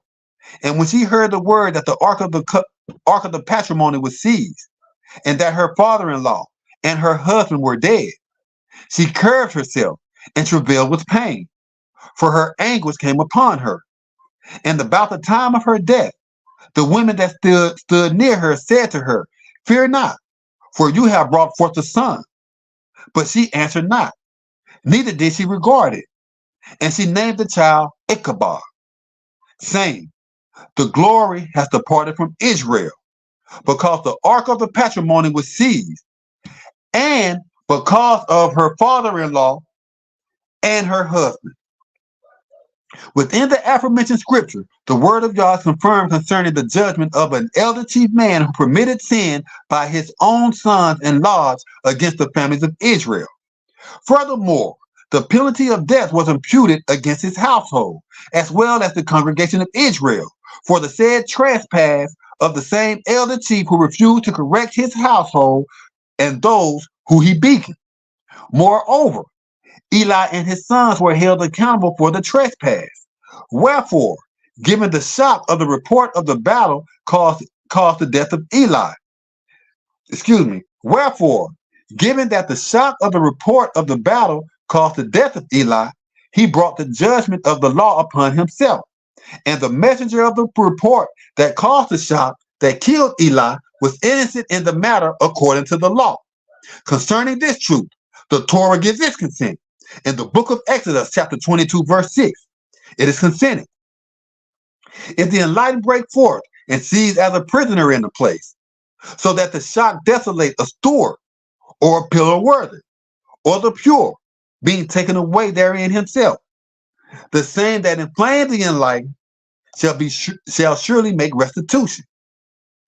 Given that it was in truth the trespasses of Eli and his sons that inflamed the rage of Yah, so that a chief of the patrimony brought his ministry against the said elder and his sons, it was Eli and his sons, equally with his household and the congregation, who were judged by the means of the Philistines. Moreover, the messenger of Yah was not implemented in the shock that desolated the innocent by reason of his ministry. Which brings us back to the trespass and judgments concerning the elders who have allowed the worship and acknowledgement of the Lord throughout the congregations and the families of the patrimony. First and foremost, the Torah gives its consent concerning the judgment of worshiping heathen deities. In the book of Deuteronomy, chapter 17, verses 2 through 6 and verses 11 through 13, it is consented. If there be found with you among any of thy drawn out, which the elder thy sovereign assign you, chief or a husband that has put in execution a heinous crime according to the knowledge of Yah thy sovereign, by breaking his covenant, and having deviated and served any deities, and worshiped them, either the sun, or moon, or any of the luminaries of the astrologers, whatsoever I have not commanded, and it be told you, and you have heard tell of it, and expected diligently, and certainly it is true, and the purpose made known that such a abominable fit is performed in Israel, then you shall bring forth that chief or that husband which have committed that act unto thy place, even that chief or that husband, and shall confine him with maces until they must die. At the word of 2 or 3 witnesses shall he that is worthy of death be put to death. But at the word of 1 witness he shall not be put to death. According to the sentence of the law which they shall instruct you, and according to the verdict which they shall advise you, you shall do. You shall not turn aside from the sentence which they shall give you, to clear self with him, nor with the laws. And the hypocrite that will act proudly, and will not listen to the chief ruler that makes supplication to minister according to Yah thy sovereign, or according to the sentence, even that man shall die. And you shall cast out hereafter the evildoer from Israel, and all the assembly shall be obedient and revere, and act no more proudly. Furthermore, we are enlightened to the manner in which the aforementioned judgment commanded in the law is executed according to the sentence. The following confirmation of sacred scripture details an account of a particular tribe of Israel that was nearly exterminated because of their open transgression of the law according to the aforementioned judgment and the sentence thereof. In the book of Judges, chapter 20, verses 1 through 5, verses 12 through 14, and verse 48, it is confirmed. Then all the kindred departed exceedingly above, and the assembled was gathered together as one patrimony, from Dan even to Beersheba, in the wilderness of Gilead, before the elder in the observatory, and the chief of all the patrimony, even of the tribes of Israel, presented themselves in the assembly of the patrimony of Yah. 400,000 husbandmen journeyed that considered the murder cry. Now the chiefs of Benjamin heard that the chiefs of Israel were gone up with the observatory. Then questioned the chiefs of Israel, tell us, what is this wickedness? And the Levite, the husband of the woman that was slaughtered, answered and said, I entered into Gibeah, that belongeth to Benjamin. I am my concubine to lodge. And the tumultuous of Gibeon rose up against me by night, and thought to have deadly wounded me. And my concubine they have forced, that she altogether died. And the tribes of Israel sent valiant men into all the tribe of Benjamin, demanding, what wickedness is this that is put in execution among you? Now therefore deliver us the men, the servants of the bloodthirsty, which beacon in Gibeah, that we may put them to death, and put away evil from Israel. But the chiefs of Benjamin would not listen, and to the proclamation of their brethren, the chiefs of Israel. But the soldiers of Benjamin gathered themselves together out of the cities of Gibeah, to go out to fight against the soldiers of Israel. And the soldiers of Israel returned against the soldiers of Benjamin, and beat them with the pricking of the cutting instrument, as well as the persons of every city, as well as the congregation, and all that came against the ministry. Furthermore, to consent the cutting instrument as a judicial punishment brought against any person who is condemned by the ministry of the man who prevails in the ministry against ministry battle, as described in the law. In the book of Deuteronomy, chapter 20, verses 13 through 14, it is consented. And when Yah thy sovereign hath delivered those according to thine ministry, you shall destroy every male thereof with the pricking of the cutting instrument. But the women and the little ones and the property and all that is in the city, even all the plunder thereof, that you shall take for thyself. And you shall consume the spoil of thine enemies, which Yah thy sovereign have given you. And in the book of Deuteronomy chapter 25, verse 1 through 3, it is consented. If there is a contention between chiefs, and they come before the sovereign, that the chiefs may judge them, then they shall justify the lawful and condemn the wicked man. And this shall be, if the wicked man is worthy to be beaten, that the sovereign shall charge him with treachery to be fair, and to be given stripes according to his conceit, according to his mischief with a certain number. 40 stripes he may give him, and not give more, unless if he should exceed, and beat him over these with more stripes, then thy brother should deem worthless to you. Also, the aforementioned judgment commanded in the law concerning the contention between chiefs coming before the sovereign is moreover the highlighted overview rehearsed for this examination of enlightenment, in which Jakub brought forth his ministry against the patrimony and the chief men thereof, and prevailed. Again, the Torah gives its consent. In the book of Genesis, chapter 32, verse 28, verses 24 through 28, verse 30, it is confirmed. And Jakub began to set up chief, and with them showed Self-Flower, a chief man, against him until the breaking of day. And when he perceived that he would not prevail against him, he fastened upon the hollow of his thigh. And the hollow of Jakub's thigh was out of joint, like until he wrestled with him. And he requested, grant me escape for the elder recompense. And he answered, I will not let you escape unless you invoke a benediction upon me. And he said to him, what is thy name? And he answered, Jakub. And he said, thy surname shall be called Israel. For like unto a prince use you a ministry against the patrimony and against the chief men, and have prevailed. And Jakub called the name of the locality Peniel, favor of Yah. For I have met the sovereign, knowledge to knowledge, and my tablet is observed. Furthermore, the execution of judgment for the worship of the Lord, as previously rehearsed, which brought an infliction upon the families of the elder, is now rendered lawful at this time, with the prophets of the holy tablet bearing witness to this trespass of the elders of the patrimony, who permitted this abominable act to persist even now, and whose tablet may invoke this heathen deity in their ministry and as Yah. Concerning the ministry that chastened the elders of the patrimony and the judgments therein, first and foremost, in the book of Isaiah, chapter 53, verses 1 through 2, verses 6 through 7, and verses 11 through 12. It is confirmed. Who hath believed our report, and to whom is the power of Yah revealed? For he shall thoroughly minister according to him, and as a tender-hearted planter, and afterward root out to desolate, to put off, put to confusion, to separate selves. He is not impudent nor proud, and when we shall regard him, there is no ornament that we should observe him. All of us patrimony travelers have gone astray. We have granted every husband according to his course of life, and Yah have pointed out to him the unrighteousness of us all. He was defrauded, and he was confined, yet delivered of a truth his word. He is committed to preach tidings as the leader against the beast. And when the desolate was her cut off or destroyed, in like manner it disclosed his word. He shall prophesy of the grief of his discontented, and shall be filled with satisfaction. By his understanding shall my righteous husband turn to righteousness the elders, for he shall call to record their unrighteousness.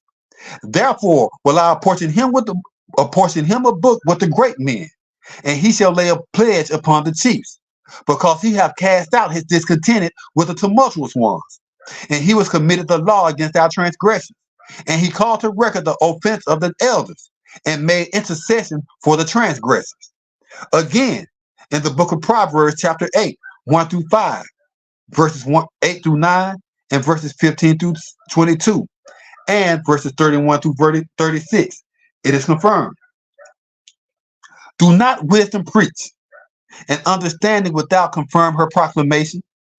She stand confirmed against the chief men of the proudly spoken families, by reason of the course of life according to the chief men, by reason of the course of life according to the tablets for the travelers. She preached against the lifted up, against the put off of the raised up, against the slander from among the brought low. Against you, O chief men, I preach, and my proclamation is against the tumultuous ones of the patrimony. O you deceived, understand wisdom, and you foolish men, be you of a good understanding mind. All of the judgments of my words are according to that which is altogether just. There is nothing distorted or false in them. They are all made plain to him that understand, and just to them that acquire knowledge. Because of me, the sovereigns take counsel, and the honorable decree justice. Because of me, the tyrants assemble, and the nobles, even all the judges of the husbandry. I love them that love me, and those that seek me early shall find me. Wealth and honor are with me. Moreover, transcribed treasures and righteousness. My tablet is better than gold, moreover than the best gold, and my revenue more pure than silver. I lead according to the course of life of righteousness, with the carpenters of the traveler that execute judgment, that I may cause them that love me to possess wealth, and I will confirm their treasures. Yah redeemed me, Yah redeemed me from the chief men of his raised up, according to his prophets of old, rejoicing because of the habitable part of this earth. And my tablets were committed to the anointed ones of the patrimony. Now therefore, listen to me, O you chiefs, for blessed are they that keep my course of life. Mark well the doctrine, and be wise, and reject it not. Blessed is the person that obey me, being alert continually in my impoverished places, waiting for the abundance as my impoverished. For whosoever come forth to me find life, and shall obtain the favor of Yah. But he that sinned against me maltreat his own life. All that hate me love death. Digressing briefly, it is important to note that within the aforementioned scripture of Proverbs, it is rendered clear that a certain proclamation is confirmed against the chief men of the patrimony, and not just the husbandry of Israel. Because the chief men of the patrimony have rejected the wisdom of Yah by reason of slander, brought forth by the sovereigns of Israel against the consented claims of the messenger whose tablets were stolen, divided, and approved by the elder of the tribes, and moreover despise the word of Yah for their own justification in the very act by not executing the law. A proclamation of war by reason of ministry against ministry battle is the only lawful recourse to render all the guilty chief men of the patrimony who followed the princes and sovereigns of Israel desolate, as well as their lodges and all their kindred by blood. For the elders have taken secret counsel with the criminals and believed the bloodthirsty instead of consulting the poor brother of their people. Wherefore, the chief men of the patrimony, from the elder to the prophet, bear witness against themselves concerning this daily blasphemy, and refuse to convert. Therefore, the following enlightenment is a confirmed proclamation to condemn every family and congregation of all persons involved in this said conspiracy who oversee the husbandry, according to the judgments of the law. Every chief man and all the males of his family shall be herein condemned to death by his own sworn oath to Yah to carry out the judgment. And once the oath is made herein, it will not be retracted in no wise, for throughout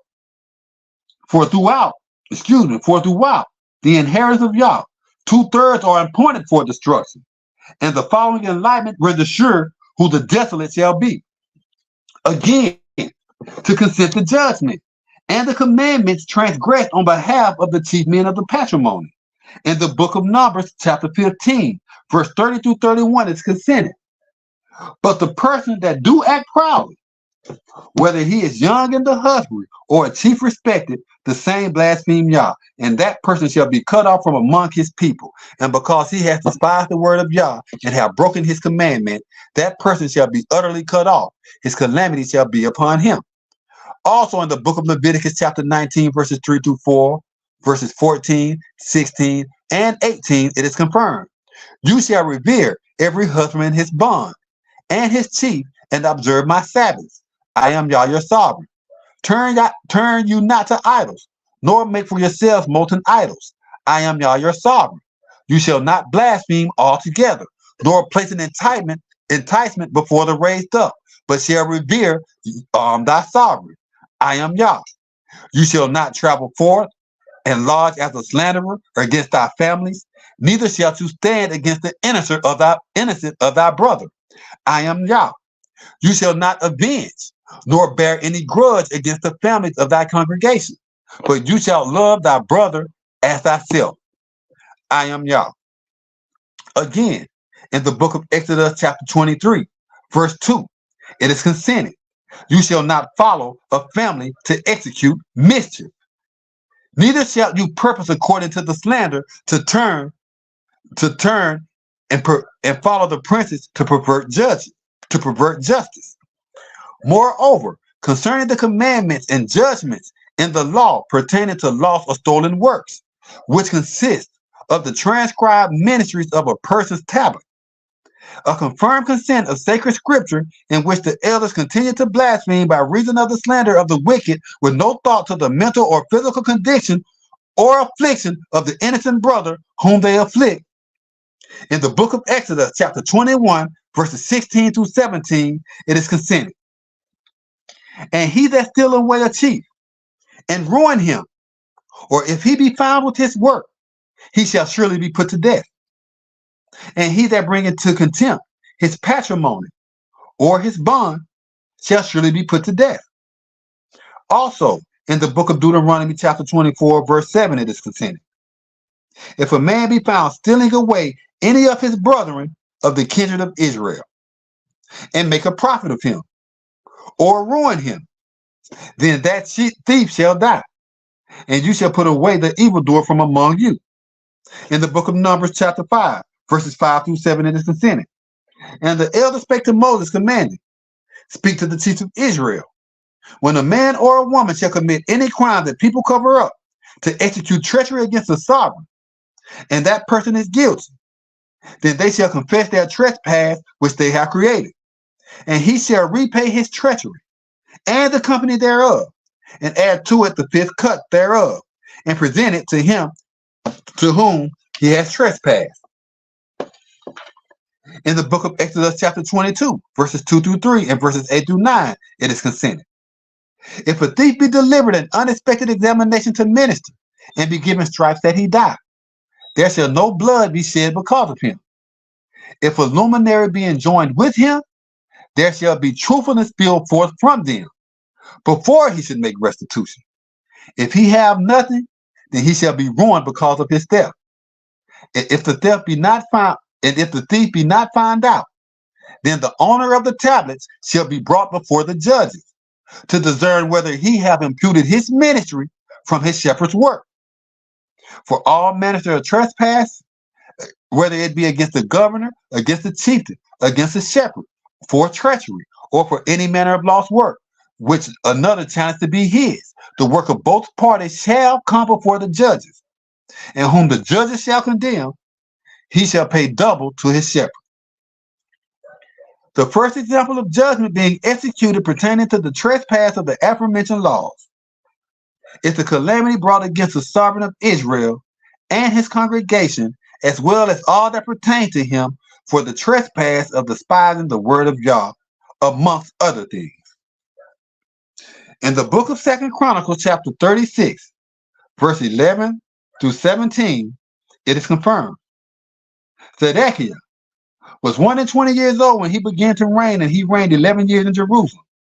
And he did that which was evil according to the knowledge of Yah his sovereign, and humbled not himself according to Jeremiah the prophet, speaking by reason of the word of Yah. And he also rebelled against King Nebuchadnezzar, who had made him take an oath by Yah. But he stiffened his neck and hardened his mind from returning to Yah the sovereign of Israel. Moreover, all the chief men of the priests and the Levites transgressed very much by reason of all the abominations of the heathen, and profaned the temples of Yah which he had sanctified in Jerusalem. And Yah the sovereign of their forefathers returned to them by his prophets, rising to minister early and earnestly, because he had compassion on his people and on his dwelling place. But they scorned the prophets of Yah, and despised his words, and maltreated his prophets, until the anger of Yah came against his people, and there was no deliverance. Therefore he brought against them the sovereign of the astrologers, who daily wounded their rebel Levites with the cutting instrument, with the chief of the sanctuary, and had no compassion on the young husband, or the maiden, or the elder chief, or him that stooped for age. He delivered them all into his ministry. He delivered them all into his ministry. The next judgment being executed as pertaining to the aforementioned laws, concerns when a man or a woman commit a crime that people cover up to execute treachery against a sovereign. The guilty must confess their crime. In the following scripture, the elder of the tribes himself acknowledged and confessed his trespass before the witnesses concerning the treachery committed against them both, servant of Jezreel, as commanded in the law. Concerning this truth in the book of 2 Kings, chapter 9, verses 25 to 26, it is confirmed. Then commanded Jehu to Bekar, his captain, avenge the minister, and beat him because of the act to desolate the inheritance of Naboth the Jezreelite. For be mindful how that, when I and you had dispatched together against Ahab his father, the elder gave this prophecy concerning him. Surely I have approved yesterday the death of Naboth, and the bloodshed of his chiefs, uttered the elder. And I will reward you because of that inheritance, promised the elder. Now therefore, go and cut off him out of the inheritance of the husband, according to the word of Yah. The next judgment executed according to the aforementioned trespass of the law pertains to following a family to execute treachery, and purpose according to the slander to follow the princes to pervert justice. Concerning this truth, in the book of 2 Kings, chapter 9, verses 16, verses 21 through 23, and verses 27 through 28, it is written, So Jehu rode in a vehicle and hastened to Jezreel. For Yaron lodged there, and Achaziah, sovereign of Judah, had come surely to meet Yaron. And Yaron commanded, prepare to join battle. And his vehicle was framed to join battle. And Yaron, sovereign of Israel, and Achaziah, sovereign of Judah, departed out, each one in his vehicle. And they went out to Jehu, and they went out to Jehu, and met him both because of the tablet and the worship of both the native of Jezreel. And it came to pass when Yaron looked upon Jehu, that he questioned, is it peace? And he answered, what peace, so long as the adulteries of thy mother Jezebel and her witchcrafts beacon to set up masters? And Yaron marked his ministry, and ran, and shouted to Achaziah, with them is treachery, O Achaziah. And when Achaziah, the sovereign of Judah, saw this, he fled suddenly with the traveler that protects the family. And Jehu pursued hard after him, and commanded, wound him also in the vehicle. And they did so from the border near Gur, a place in Palestine, which is now destroyed. And he drove away to Megiddo, and died there. And his husband returned him in a vehicle to Jerusalem, and buried him in the sepulchre of his forefathers in the city of David. Also, in the book of 2 Kings, chapter 10, verses 11 through 14, it is confirmed. So Jehu put to death every one that remained of the family of Ahab because of Jezreel, and all his elder chiefs, and his kinfolks, and his priests, until he left not even one remaining. And he departed and traveled, and arrived at Samaria. And he was near a shearing place on the road. And Jehu came upon chiefs of Achaziah, sovereign of Judah, and demanded, who are you? And they answered, we beacon the kindred of Achaziah, and we travel all together to bless the chiefs of the sovereign and the sons of the queen. And he commanded, take them alive. And they took them alive, and they beat them near a well of the shearing place, even 42 chiefs. Neither helped he a man of them. Furthermore, concerning the judgment for the person that has deviated from the worship of Yah to serve deities, idols, or molten images, as rehearsed previously. In the book of 1 Kings, chapter 16, verses 30 through 32, it is confirmed. And Ahab, the son of Omri, did evil according to the knowledge of Yah, above all that were before him. And it came to pass, as if it had been a light matter for him to follow in the sins of Jeroboam, the son of Nebat, that he took as a wife Isabel, the daughter of Esbaal, sovereign of the Zidonians, and went and served the Lord and worshipped him. And he reared up an altar for the Lord in the house of the Lord, which he had built in Samaria. Also, in the book of 2 Kings, chapter 10, verses 18 through 20, and verses 23 to 28, it is confirmed. And Jehu gathered all the assembly together and said to them, Ahab served the Lord a little, but Jehu shall serve him much. Now therefore, call to me all the prophets of the Lord, all his husband, and all his priests. Let no man be missing, for I have a great sacrifice to offer to the Lord. Whosoever shall be missing, he shall not live. But Jehu did this in deceit, to the intent he might destroy the worshippers of the Lord. And Jehu commanded, proclaim a solemn assembly for the Lord. And they proclaimed it. And Jehu departed, and Jehonadab, the son of Rechab, and Jehu departed, and Jehonadab, the son of Rechab, into the house of the Lord, and pronounced before the worshippers of the Lord, search and see that there is none with search and see it and see that there is here with you none of the husbandmen of Yah, but the worshippers of the Lord only. And when they went in to bring forth sacrifices and burnt offerings, Jehu appointed fourscore valiant men outside, and commanded, if any of the men whom I have brought into your power escape, he that let him escape, his life shall be for the life of him. And it came to pass, as soon as he had made an end of offering, the burnt sacrifice, that Jehu said to the guard and to the captains, go in and destroy them. Let no man depart to leave. And they beat them with the pricking of the cutting instrument. And the guard and the captains cast them out, and departed against the raised up of the families of the Lord. And they brought forth the images out of the house of the Lord, and burned them. And they break down the idol of the Lord, and break down the house of the Lord, and rendered it a drought house unto this day. In like manner, Jehu destroyed the Lord out of Israel. The acknowledgement and acceptance of the Lord, and the worship of the same deities of Canaan, as well as the name itself being imputed in the holy books and individual tablets and ministries of the chief rulers of the patrimony, render the entire patrimony condemned.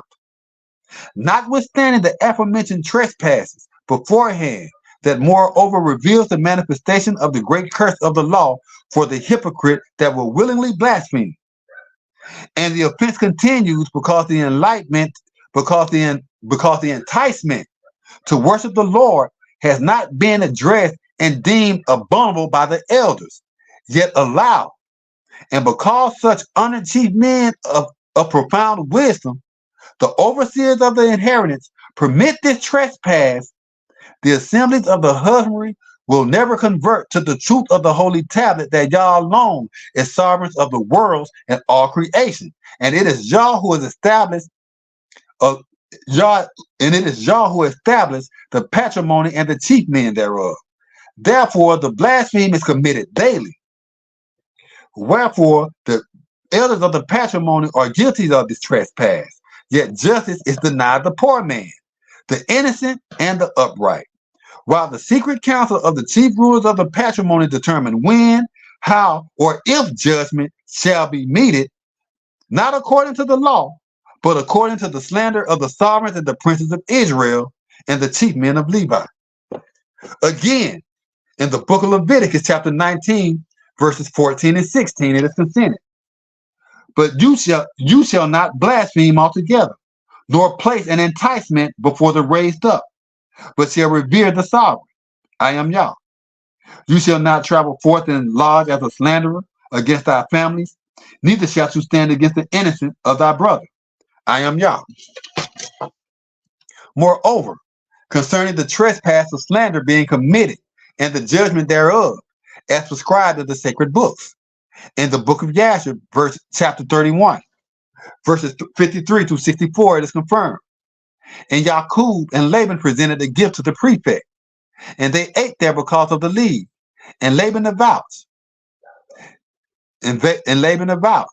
this leave, and they that remained with the prefect to set up the laws. Laban rose early in the morning, and he wept with his daughters and kissed them. And he returned to his household. He hurried and sent off for his son Beor, who was 17 years old, with Abachor, the son of Uz, the son of Nahor, and with them many valiant men. They hurried and traveled and passed on the road before Yaqub, and they traveled by another road into the land of Seir. They came before Esau and rehearsed to him, this says your brother and relative, your mother's brother Laban, the son of Bethuel, saying, Have you heard what Yaqub, your brother has done against me, who first came before me naked and gave a family to me? I went to meet him and brought him into my household with honor. I made him an honorable man, and I gave him my 2 daughters for wives, and also 2 of my maids. And the sovereign blessed him on my account. He asked much more many a time, and had obtained children and builders and maidservants. He has also an immense stock of flocks and acquisitions, camels and ornamentations, also money and gold in abundance.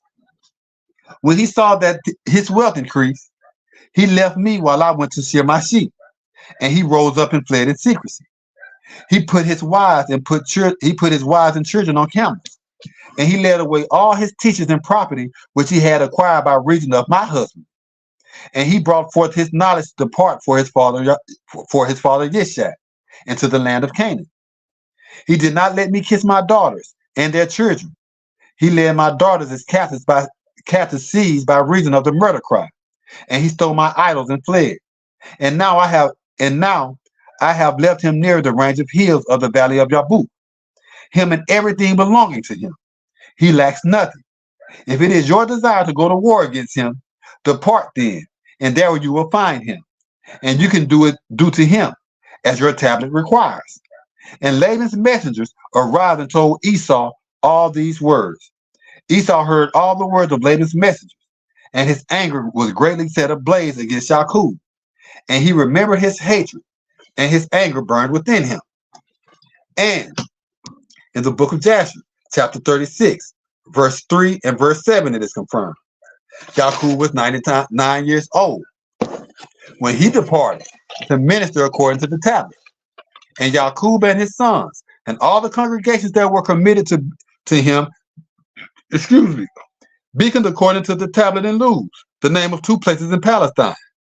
He built a sacrificial altar there for the elder who approved both his tablet and him. And Yaqub and his sons beaconed in Bethel 6 months. Laban the Syrian died in those days, for the sovereign beat him because he went contrary to the covenant that existed between him and Yaqub. Also, within the aforementioned scripture concerning the slander of Laban towards Yaqub to his brother Esau, we are enlightened to the truth that the slander itself caused Esau to trespass, for he remembered the hate which he had for his brother Yaqub, thus exposing a hidden grudge. Furthermore, Laban himself confessed to idols belonging to him were stolen by Yaqub. Again, concerning the commands in the law for idols, slander, bearing a grudge, and loving thy brother as thyself, the law gives its consent. In the book of Leviticus chapter 19, verse 4, verse 16, and verse 18, where it is written, turn you not to idols, nor make for yourselves molten idols. I am Yah your sovereign. You shall not travel forth and lodge as a slanderer against thy families, neither shalt you stand against the innocent of thy brother. I am Yah. You shall not avenge, nor bear any grudge against the families of thy congregation, but you shall love thy brother as thyself. I am Yah. Moreover, the crimes and trespasses of the patrimony and the chief men thereof has rendered the entire patrimony, as confirmed throughout the prophets, a husbandry made desolate because of the transgressions committed herein. Concerning this truth, in the book of Isaiah, chapter 28, verses 8, verse 11 through 15, verses 17 through 19, and verses 21 through 23, it is confirmed. By reason of the scribes, the tablets are full of vomit and uncleanness, so that there is no ministry pure. For with a scorning termination and a powerful tongue would he speak against these chiefs, to whom he taught. This is the escape wherewith you may cause the distress to hope, and this is the refreshing. Yet they would not be obedient. But the word of God was committed to them, a precept according to the divine command, which was commanded in the law, to open the senses of the froward, to live according to the pledge he took up, and therein remain, that they might be condemned and be judged hereafter, and be conquered and ensnared and seized. Wherefore, hear the word of God, you scornful chiefs, that rule these families which are against the teacher, because you have thought, we have made a covenant against an anointed one. And because hell, we are altogether prosperous. If an overwhelming scourge shall remove the impudent, it shall not come near us. For we have made adultery our refuge, and by reason of falsehood have we hid ourselves. Judgment also will I recompense to the corrupt, and that which is altogether just against the builder severed out. And hailstones shall sweep away the refuge of lies, and piss shall overwhelm the covert family. And your covenant against the anointed one shall be disannulled, and your agreement with hell shall not help. When the overwhelming scourge shall remove the impudent, then you shall be broken altogether by it.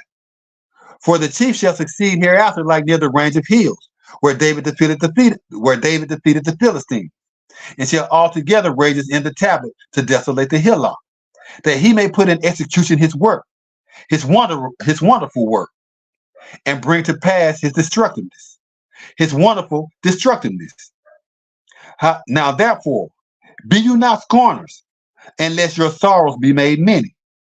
For I have consented from the sovereign of the sacred courts of destruction, even imputed against this entire husbandry.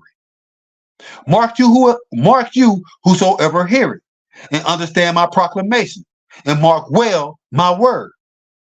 In the book of Micah, chapter 1, verses 3 through 4, and verses 8 through 9, it is confirmed.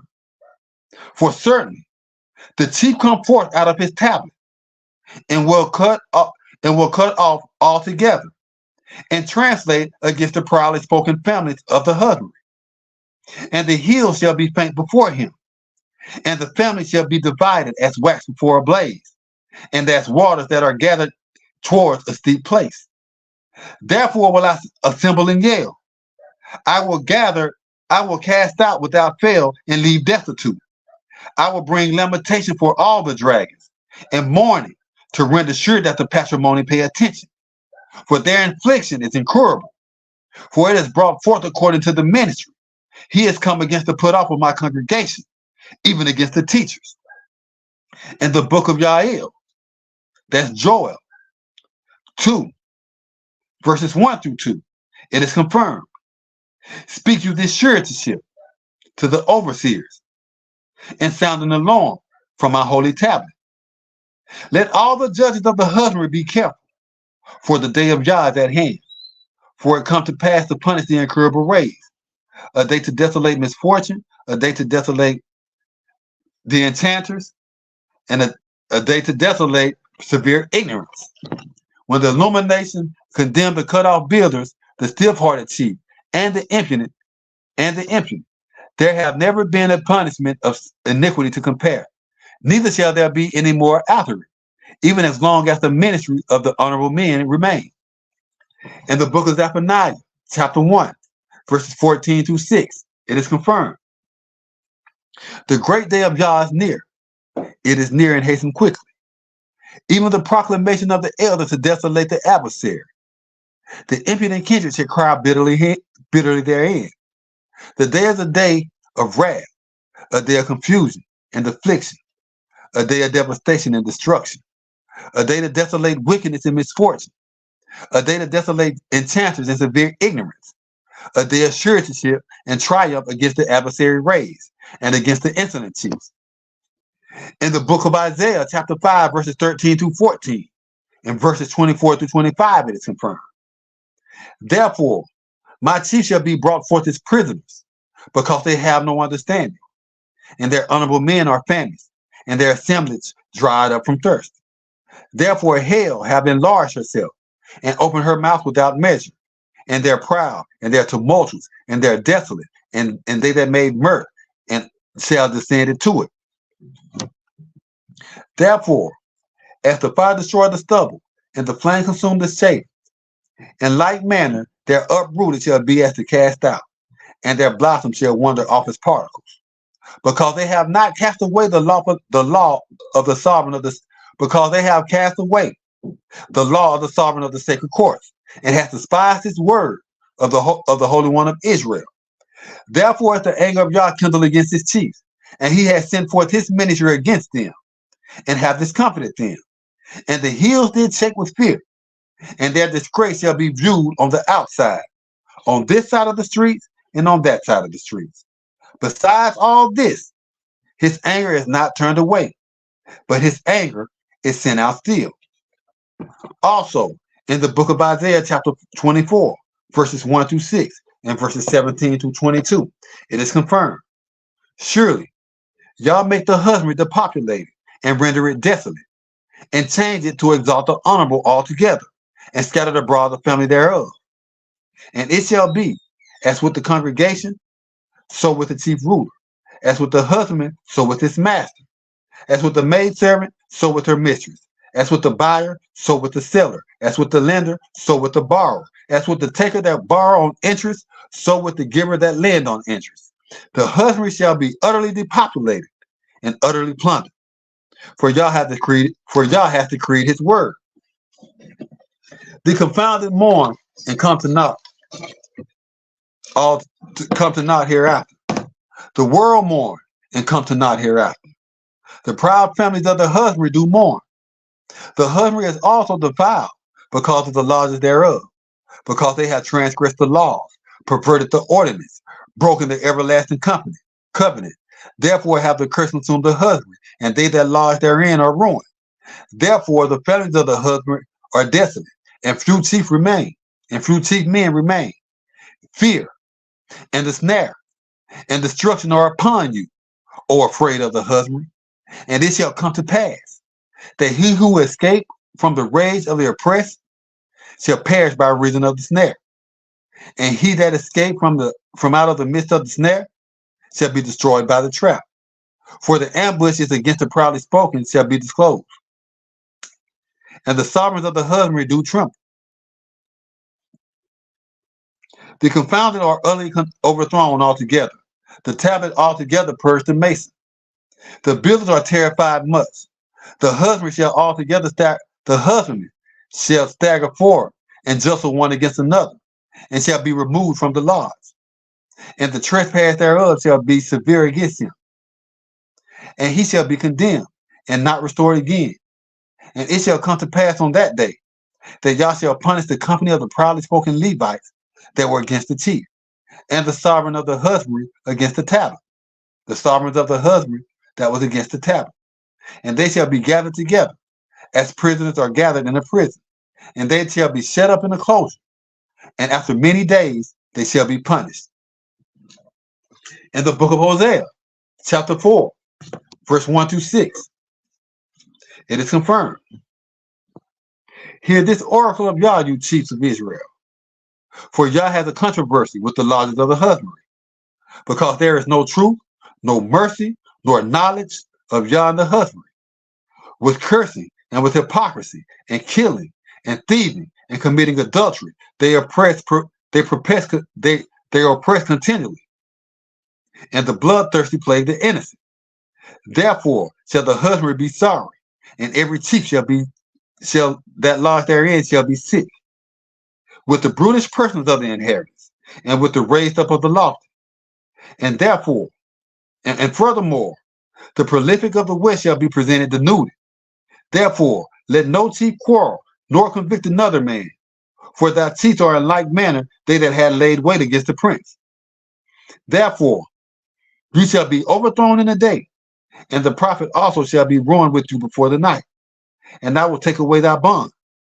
My chiefs are cut off because of corruption of knowledge, because you have rejected understanding. I will also reject you, that you shall be no chief ruler to me. Seeing that you have neglected the law of thy sovereign, I will also be oblivious of your children.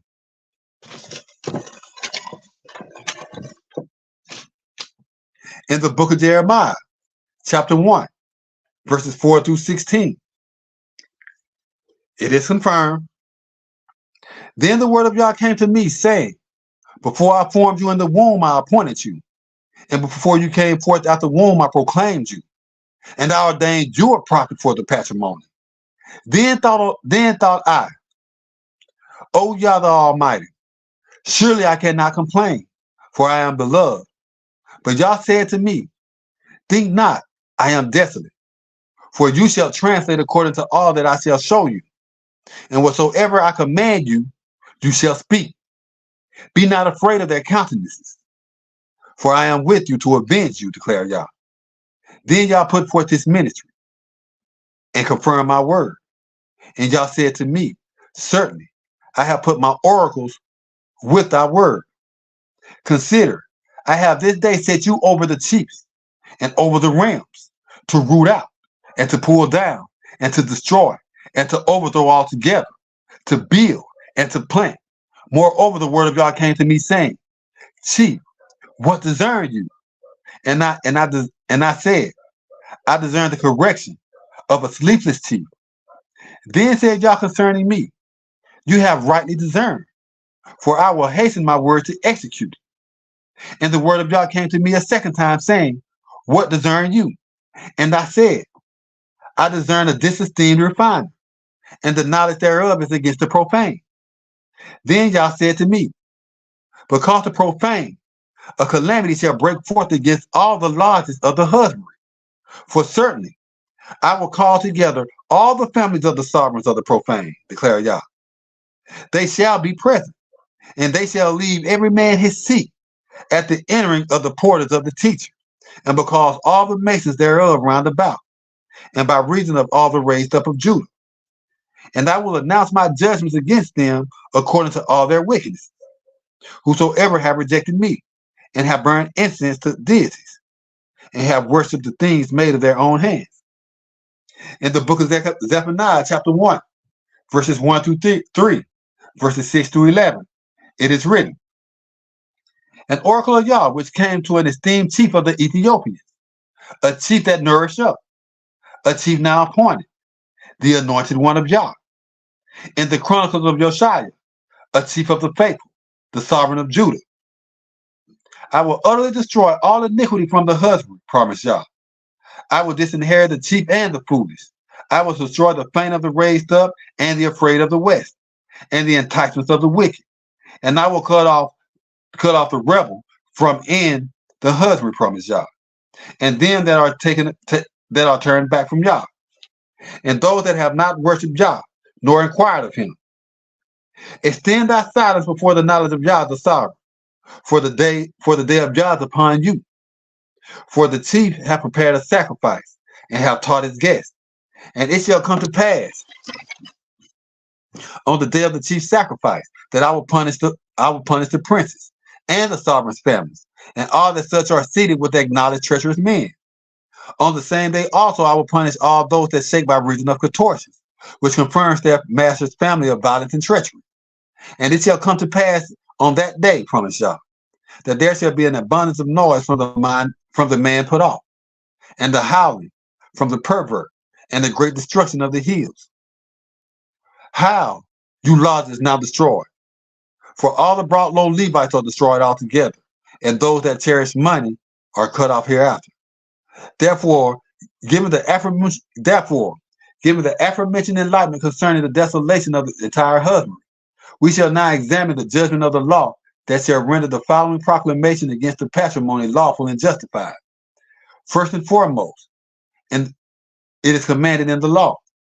In the book of Exodus 22:9, it is consented.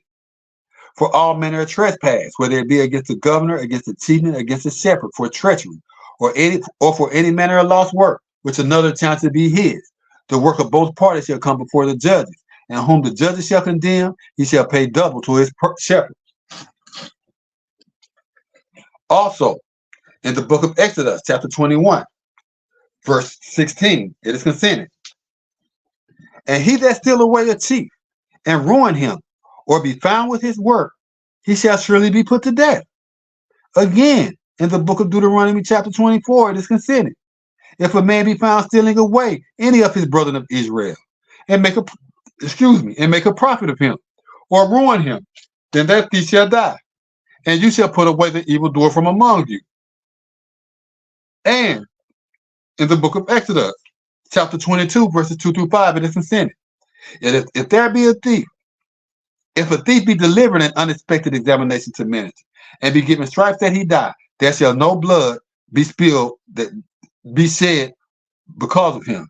If a luminary be enjoined with him, there shall be truth in the spiel forth from them. Before he shall make full restitution. If he have nothing, then he shall be ruined because of his theft. If the theft be certainly found in his custody alive, whether it be a governor or a chieftain or a shepherd, he shall restore double. If a person shall render the pearl or tablet to be taken away, and shall exalt hereby his foolish, and shall make provision with another man's inheritance, of the best of his own inheritance, and of the best of his own houses, shall he make restitution. Given the aforementioned commandments and judgments regarding works, it has been rendered clearly evident that in the matter of the stolen tablets of Israel, the word of Yah was despised to the letter. The elder and the chief sovereign who consented the works, following the slander of the chiefs to enjoin with the princes to commit treachery against the poor and the innocent.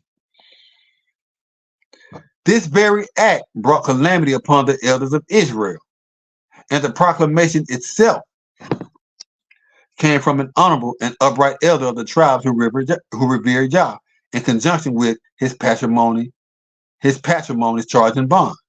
Wherefore, concerning the elder's proclamation against the conspirators of Naboth and his tablet, and Jehu's proclamation to the condemned elders, in the book of 2 Kings, chapter 9, verse 1 and verse 5 through 8, it is written, and the chief prophet called for a husband of the valiancies that inspired men, and commanded him, armor hereafter thy body, and take this flask of made oil with thy ministry, and depart for Ramoth Gilead. And when he arrived, surely the captains of the band of men were reclining. And he said, I have a message for you, O captain. And he got up and went into a house, and he poured olive oil, and he poured the oil over his head, and said to him, this declared the elders, the sovereign of Israel. I have commanded you, sovereign over a congregation of the sovereign, I have commanded you, sovereign over a congregation of the sovereign, even over Israel. And you shall beat the family of Ahab the sovereign, that I may avenge the bloodshed of my husband, the prophets, and the innocent of all the husband of the elder, by reason of the handiwork of Isabel. And the entire family of Ahab shall perish, and I will cut off from Ahab him that urinate within an enclosure, and him that shut up, and him shut up and cast out in Israel. And concerning Jehu's proclamation against the guilty elders, which imposed the judgment against the luminary, which states, again in the book of Exodus 22 and 3, it is consented. If a luminary be enjoined with him, there shall be truth in the spiel forth from them, before he should make full restitution. If he have nothing, then he shall be ruined because of his theft. From the elders in order to impute the judgment of the law upon the wicked. Excuse me. We shall be enlightened to the scriptural truth in which Jehu spilled truthfulness from the elders in order to impute judgment of the law upon the wicked. And according to the same proclamation, is judgment confirmed and lawfully justified against the entire husband. In the book of 2 Kings, chapter 10, verse 1 through 7, verse 9 through 11, it is written, and Ahab had 70 sons in Samaria, and Jehu wrote letters and sent to Samaria, to the stewards of Jezreel, to the elders, and to them that brought up Ahab's children, demanding, now as soon as this letter comes to you, seeing your master's sons are with you, and there are with you vehicles and drivers, and a fenced city also and armor, search out the best and most upright of your master's son, and set him on your father's throne, and fight for your master's family. But they were very afraid and communed, surely. 2 sovereigns stood not against him. How shall we present ourselves? And he that was over the household, and he that was over the city, the elders also, and the princes of the children sent out to Jehu, saying, we are thy servants, and we will do all that you shall bid us. We will not appoint any sovereign. Do you that which is best according to your knowledge. Then he wrote a letter the second time to them, saying, if you are mine, and if you will be obedient to my proclamation, take heed, take you the head of the men of your master's sons, and come to me at Jezreel by noon tomorrow this time. Now the sovereign sons, being 70 persons, were with the elder chiefs of the city, which brought them up. And it came to pass, when the letter came to them, that they seized the sovereign sons and put them to death, 70 persons, and put their heads in baskets, and sent with them to Jezreel. And it came to pass in the morning that he departed out and stood still, and said to all the people, "Who you are upright? Certainly, I conspired against my master and killed him. But who put to death these? Now, know now that there shall fail from the tablet nothing of the word of Yah, which the elders spake concerning the family of Ahab. For Yah have executed that which he spake by his husband Gilead. So Jehu put to death everyone that remained of the family of Ahab because of Jezreel, and all his elder chiefs, and his kinfolks, and his priests, until he left him not one remaining. Wherefore,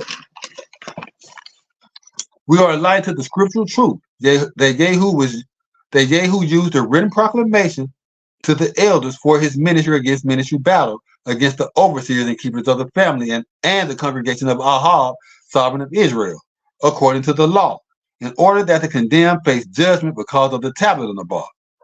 In like manner, this allegorical rendering of scripture concerning the contentions of Esau and Jacob reflect the commandments and judgments in which the entire patrimony and the chief men thereof are condemned.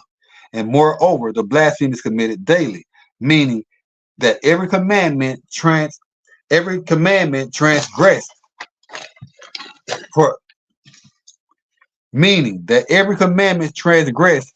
the repay thereof is doubled daily.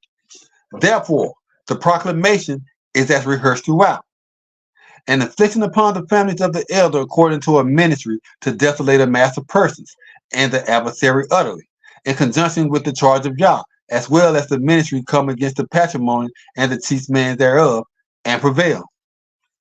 Immediately in effect, every family whom the elder beacon are hereby condemned by every judgment mentioned throughout this presentation and the former. I will continue through consent and confirmation the calamity that shall come upon the guilty. However, out of respect for the law, I will not touch Yah's anointing, even though harm is being allowed to his messenger. To whomsoever it may concern, choose your best and most upright luminary, and save your patrimony by reason of your tablet, or give the guilty over to face judgment according to the holy tablet. If by chance the blasphemy is committed, and the wicked are consulted in secret council yet again to determine my life and their constraints, I will also know. Therefore, as Jehu, the deadline to tolerate the blasphemy and the oppression of the poor families ends at sunset, commencing the next Sabbath. After the next Sabbath begins, I will in no wise remove the judgments and the calamity from the families of the elder. Either I will be summoned for battle come next Sabbath, or I will be inquired of concerning my stolen works. And upon proving the works, the guilty shall face judgment, whether he is young in the husbandry or a chief respected. And this proclamation is made with the vow to Yah, that if I don't perform the judgments herein upon the guilty, and if the judgments herein are not imposed after sunset of this coming Sabbath upon all the patrimony, then let the same judgments consume the house of David and the tribe of Judah, until the desolate angels that are imprisoned in the infernal are released to send the world back into chaos. Now concerning the proclamation yet again, in the book of Isaiah chapter 43, verse 2 and verse 18 through 20, it is confirmed. When you make the proclamation before the watercourses, I will be with you, and against the cut off, they shall not run you over. When you are conversing with the east, you shall not be brutish, neither shall the point of a weapon burn against you. Remember you not the former oracles, nor consider the matters of old. Certainly, I put in execution a new report.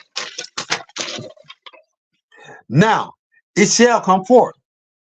Shall you not acknowledge it? I will even lay to charge the course. I will even lay to charge the course of life according to the tablet. Moreover, the inheritance according to the tablet. The congregation of the pure shall honor me.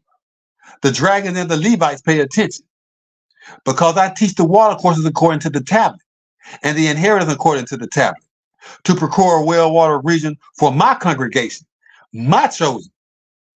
Also, in the book of Isaiah chapter 40, verses 1 through 5, it is confirmed. Pity you, my chiefs, promised Yah the sovereign. Speak you against the stiff-hearted of the teachers, and proclaim to them that their appointed time has come, that their infirmity, that their iniquity is observed. For they have received of Yah's terror twofold for all her sins. The proclamation of him that preach according to the tablet constitute officially you, the traveler of Yah. Make plain to the desert the course of our patrimony. Every person shall be pardoned, but every adversary and every hill shall be altogether be vanquished, and the proud shall altogether consider uprightness, and the empty builders integrity. And the glory of Yah shall be advertised, and all the rest shall look upon it together. In the book of Ezekiel, chapter 22, verses 1 through 6, it is confirmed. Moreover, the word of Yah came to me, saying, Now, you anointed one of the patrimony, will you execute judgment? Will you condemn the bloodthirsty raised up? And furthermore, you shall show them all their abominations. Then declare Yah, this say Yah the sovereign, the raised up shed blood for the carpenters of them, so that their chiefs may be condemned, and fasten idols for themselves to profane themselves. You are altogether guilty for thy bloodshed that you have committed, and have profaned thyself for the idols which you have fashioned. And you have caused the elders to bring forth the kindred, and are come before and are even come before thy elders. Therefore I have rendered you defamed before the heathen, scorned before all the nations. Those that are near you and those that are far from you shall ridicule you, who are infamous and very afraid. Consider the princes of Israel, every one come against you from their region to shed blood. In the book of Jeremiah, chapter 34, verse 1 through 3, it is confirmed. The word of Yah which came to the chief when Nebuchadnezzar, sovereign of Babylon, and all his company men, and all the sovereigns of his realm, and every tumultuous one, assembled against the teacher, and against all the raised up thereof, saying, This declare Yah, the sovereign of Israel. Go and speak before the chief sovereign of the Jews, and tell him, This promise Yah, certainly I will not deliver these masters into the ministry. Certainly, surely, I will deliver the masters into, this declare Yah the sovereign of Israel. Go speak before the chief sovereign of the Jews and tell him, this promise Yah, certainly I will deliver these masters into the ministry of a sovereign of Babylon, and he shall consume the same by reason of the light. And you shall not rescue by his ministry, but shall surely be pledged, and be given both the tablet and his work. And thine eyes shall look upon the knowledge of the sovereign of Babylon, and he shall speak with you to discipline both the chief rulers, their lodges, and the initiates, and you shall go to war against Babylon. Again, against the book of Isaiah, chapter 2, verses 9 through 9, it is written, O chiefs of Yaqub, come you, let us be conversant concerning the wisdom of Yah. Therefore you have forsaken the assembly of the chiefs of Yaqub, and they shall be gathered together because of the eastward builder, and are sorcerers like the Philistines, and they pleasure themselves with the daughters of foreigners. Their husbandry also is full of silver and gold, neither is there any end to their money. Their husbandry is also is full of drivers, neither is there any end to their vehicles. Their husbandry also is full of idols. They worship the work of their own hands, that with their own fingers have fashioned. and the hypocrite chief prostrate to blaspheme, and the chief man humiliate himself. Therefore, pardon them not. Furthermore, concerning the chiefs of Yaqub and the identity of the said assembly, regarding the said proclamation, in the book of Isaiah, chapter 48, verses 1 through 3, it is confirmed. Hear you this, O chiefs of Yaqub, which have spoken against the position of Israel, and are caused to come near to prevent itself by reason of the watercourses that give thanks, which take an oath by the name of Yahweh, and make mention of the fathers of Israel, but not according to righteousness. And they gather themselves, seeing the pious assembly, and petition themselves to recover the tablets of Israel. The elder that had mercy has committed his work. I have recounted the former oracles unto now, and they came forth after my word. I have taught them, I have finished them suddenly, and they came forth both accurately and speedily. Also, in the book of Enoch, chapter 1, in the book of Enoch, first Enoch, chapter 63, verse 1, verses 5 through 10, verses 12, it is confirmed. Before those elders shall the princes and the sovereigns who impoverish these families beg him to grant them a little respite from the dispatches that make reconciliation for whom they are avenging, so that they might fall down prostrate and do reverence to the sovereigns of the regions and confess their crimes before him. And they shall think, would that we had respite to glorify and give thanks and confess our faithfulness before honorable men. And now we hope for a little respite, but attain it not. We are disinherited hereafter, and attain it not. And the enlightened altogether vanish from before us, and misery become our station forever and ever, because we have not believed concerning him, nor glorified the name of the sovereign spirits. But our confidence was according to the correction of our rule, and because of our honor, in the time of our suffering and anguish, he does not bring salvation. In order that the sovereign is true concerning all his commandments, and according to all his judgments and his law, and his judgment have no respect for the impudent, we perish by reason of both the tablet and his humble, on account of our iniquities. And all our punishment of sins are lawful according to that which is altogether just. Now they shall think within themselves, our tablets are full of vomit, our tablets are full of unjust plunder. But what have we gained does not prevent us from falling from among the lawgivers for our worldly gain into the torment of hell. Likewise, commanded the sovereign spirits, this is the ordinance and judgment according to the punishment for the princes and the sovereigns and the proud and those who possess the husbandry of the sovereigns of the regions. Also, in the book of First Enoch, chapter 97, verses 1 through 6, verse 18 through 10, it is confirmed. Believe you upright, that the guilty will become a disgrace and be judged on the day to desolate the wicked. Be it made known among you, you condemn, that the Most High is mindful of your insolence, and the angels of heaven rejoice concerning your destruction. What can I offer? What can I offer you, you criminals? And where shall you flee in that process of time of judgment? When you hear the proclamation to desolate the charmer, seeing that which is altogether just, you shall make restitution, just as them against these oracles shall be a witness. You have been a friend of the condemned. And in those days the petition shall come before a sovereign, and for you the process of time for your punishment shall come to pass, and all the judgments for your unrighteousness shall be read out of an honorable holy tablet, and your anger shall be covered over with shame, and he will reject every ministry which is established on unrighteousness. Lamentation to you who acquire money and go with the wicked and think, we have become nobles by reason of our wealth and have acquired properties and have acquired everything we have desired.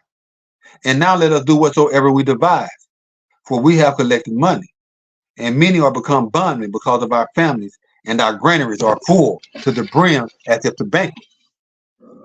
Moreover, by reason of a watercourse, your idolatries vanish thenceforth.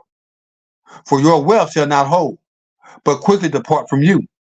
For you have acquired it all by means of the wicked, and you shall be given over to the great curse. And finally, in the book of Ecclesiastes, chapter 1, verses 1 through 5, verses 8 through 10, it is confirmed. The words of the preacher, the heir of David, sovereign of Jerusalem, the idolatry of the led astray, declare the preacher. The worthless thing that led astray, all shall be destroyed. What profit have a person of all his property which he obtained under the sun? One age pass away, and another age come, but the husbandry continue forever. A luminary also appeared, and the enlightened behave self altogether, and hurry to his locality, where he departed. All the oracles are confirmed for the work. A person cannot imagine such. The displeased are not satisfied with the hinder end, nor the audience weary by reason of the consent. The word that have existed, it is the same which shall come to pass, and that which is furnished is the same which shall be put in execution. There is no new judgment from a luminary. Is there anything whereof it may be said, surely this is new? It has already existed already of an ancient time, which was before it. And with that being said, that is the proclamation. There has been so much death because of the chiefs of Israel. The same ones who stole the tablet, they were one and the same. That's no coincidence either. It was designed this way by y'all. The same people who stole my tablets, and the same chief man of the Levites, that judge, he was a warden in the prison that I was at for 10 years. And it just so happened, from the moment I got there, I knew that he was sovereign over the region. And being there Waycross, Ware County is in the same region, he was over these lodges. So any work that I sent to the lodges got back into his hands. And you know what they did? They stole every piece of it. Even the ones I sent to the Hebrew Israelites, they stole every piece of it. I even sent a piece of work to Dallas, Texas, through an uncle who was married to my aunt. And you know what? It was stolen also. It was stolen also. So this is the proclamation. By next Sabbath, and it shall be next Sabbath, if there is not someone, an elder, I don't care who you is, with enough authority to save your families, they shall all be destroyed. I will not spare them. I will not spare your families. Every male shall be put to death. I will spare your children, but every male will be put to death. Every woman who has sex with a man shall be put to death. You will bring a ministry to battle me, ministry against ministry, or you will come confess your sins and you will turn over those who stole my tablets, the same ones who got you in this predicament. You will turn them over to be judged by the law, by the ministry. Failing to do so by the Sabbath, sunset. So this gives you a whole week to plan and plot and to blaspheme. You have a whole week, an entire week, to answer for these crimes that you committed against me, and that you continue to blaspheme with my wages every day. That you continue to blaspheme because you refuse to come inspect diligently according to the law. Yet everyone has benefited from my tablets but me. Bring forth your works. Bring forth the work of those sovereigns. And if they have the name, the heathen deity, the Lord, or God in it, you are already condemned. But you have until the Sabbath, sunset. And the people that's watching this is my witness, because they don't believe.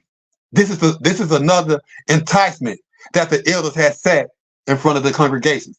They don't believe. They don't believe a nether exists to that capacity. But come sunset, and that is this coming Sabbath, Friday, sunset. So that means you have to be here before sunset. If there is not one to fight for the families of the patrimony, they shall be destroyed. And I make this vow by an oath to Yah, that he destroyed me and my family. Make sure he wipe us all out. Even the house of David and the house of Judah. May he wipe us all out if I don't put to death everything that I just said. If I don't bring it into execution, if they ain't here by sunset Saturday, Friday, sunset, the beginning of the Sabbath, it's a wrap. It's over with. Case closed. And that concludes my presentation for this day. Thank you, and have a nice day. Appreciate it. Once again, man, y'all was tuned in to Controversial and Deep Biblical Breakdown series sponsored by the Scorn Black Man Podcast. And I'm your host, Zadok Israel. The brother Fred Israel, he hurried up and got the hell up off of here, man. But hey, shalom, man. Hit that like button, hit that subscribe button. We're going to see y'all next time. Peace.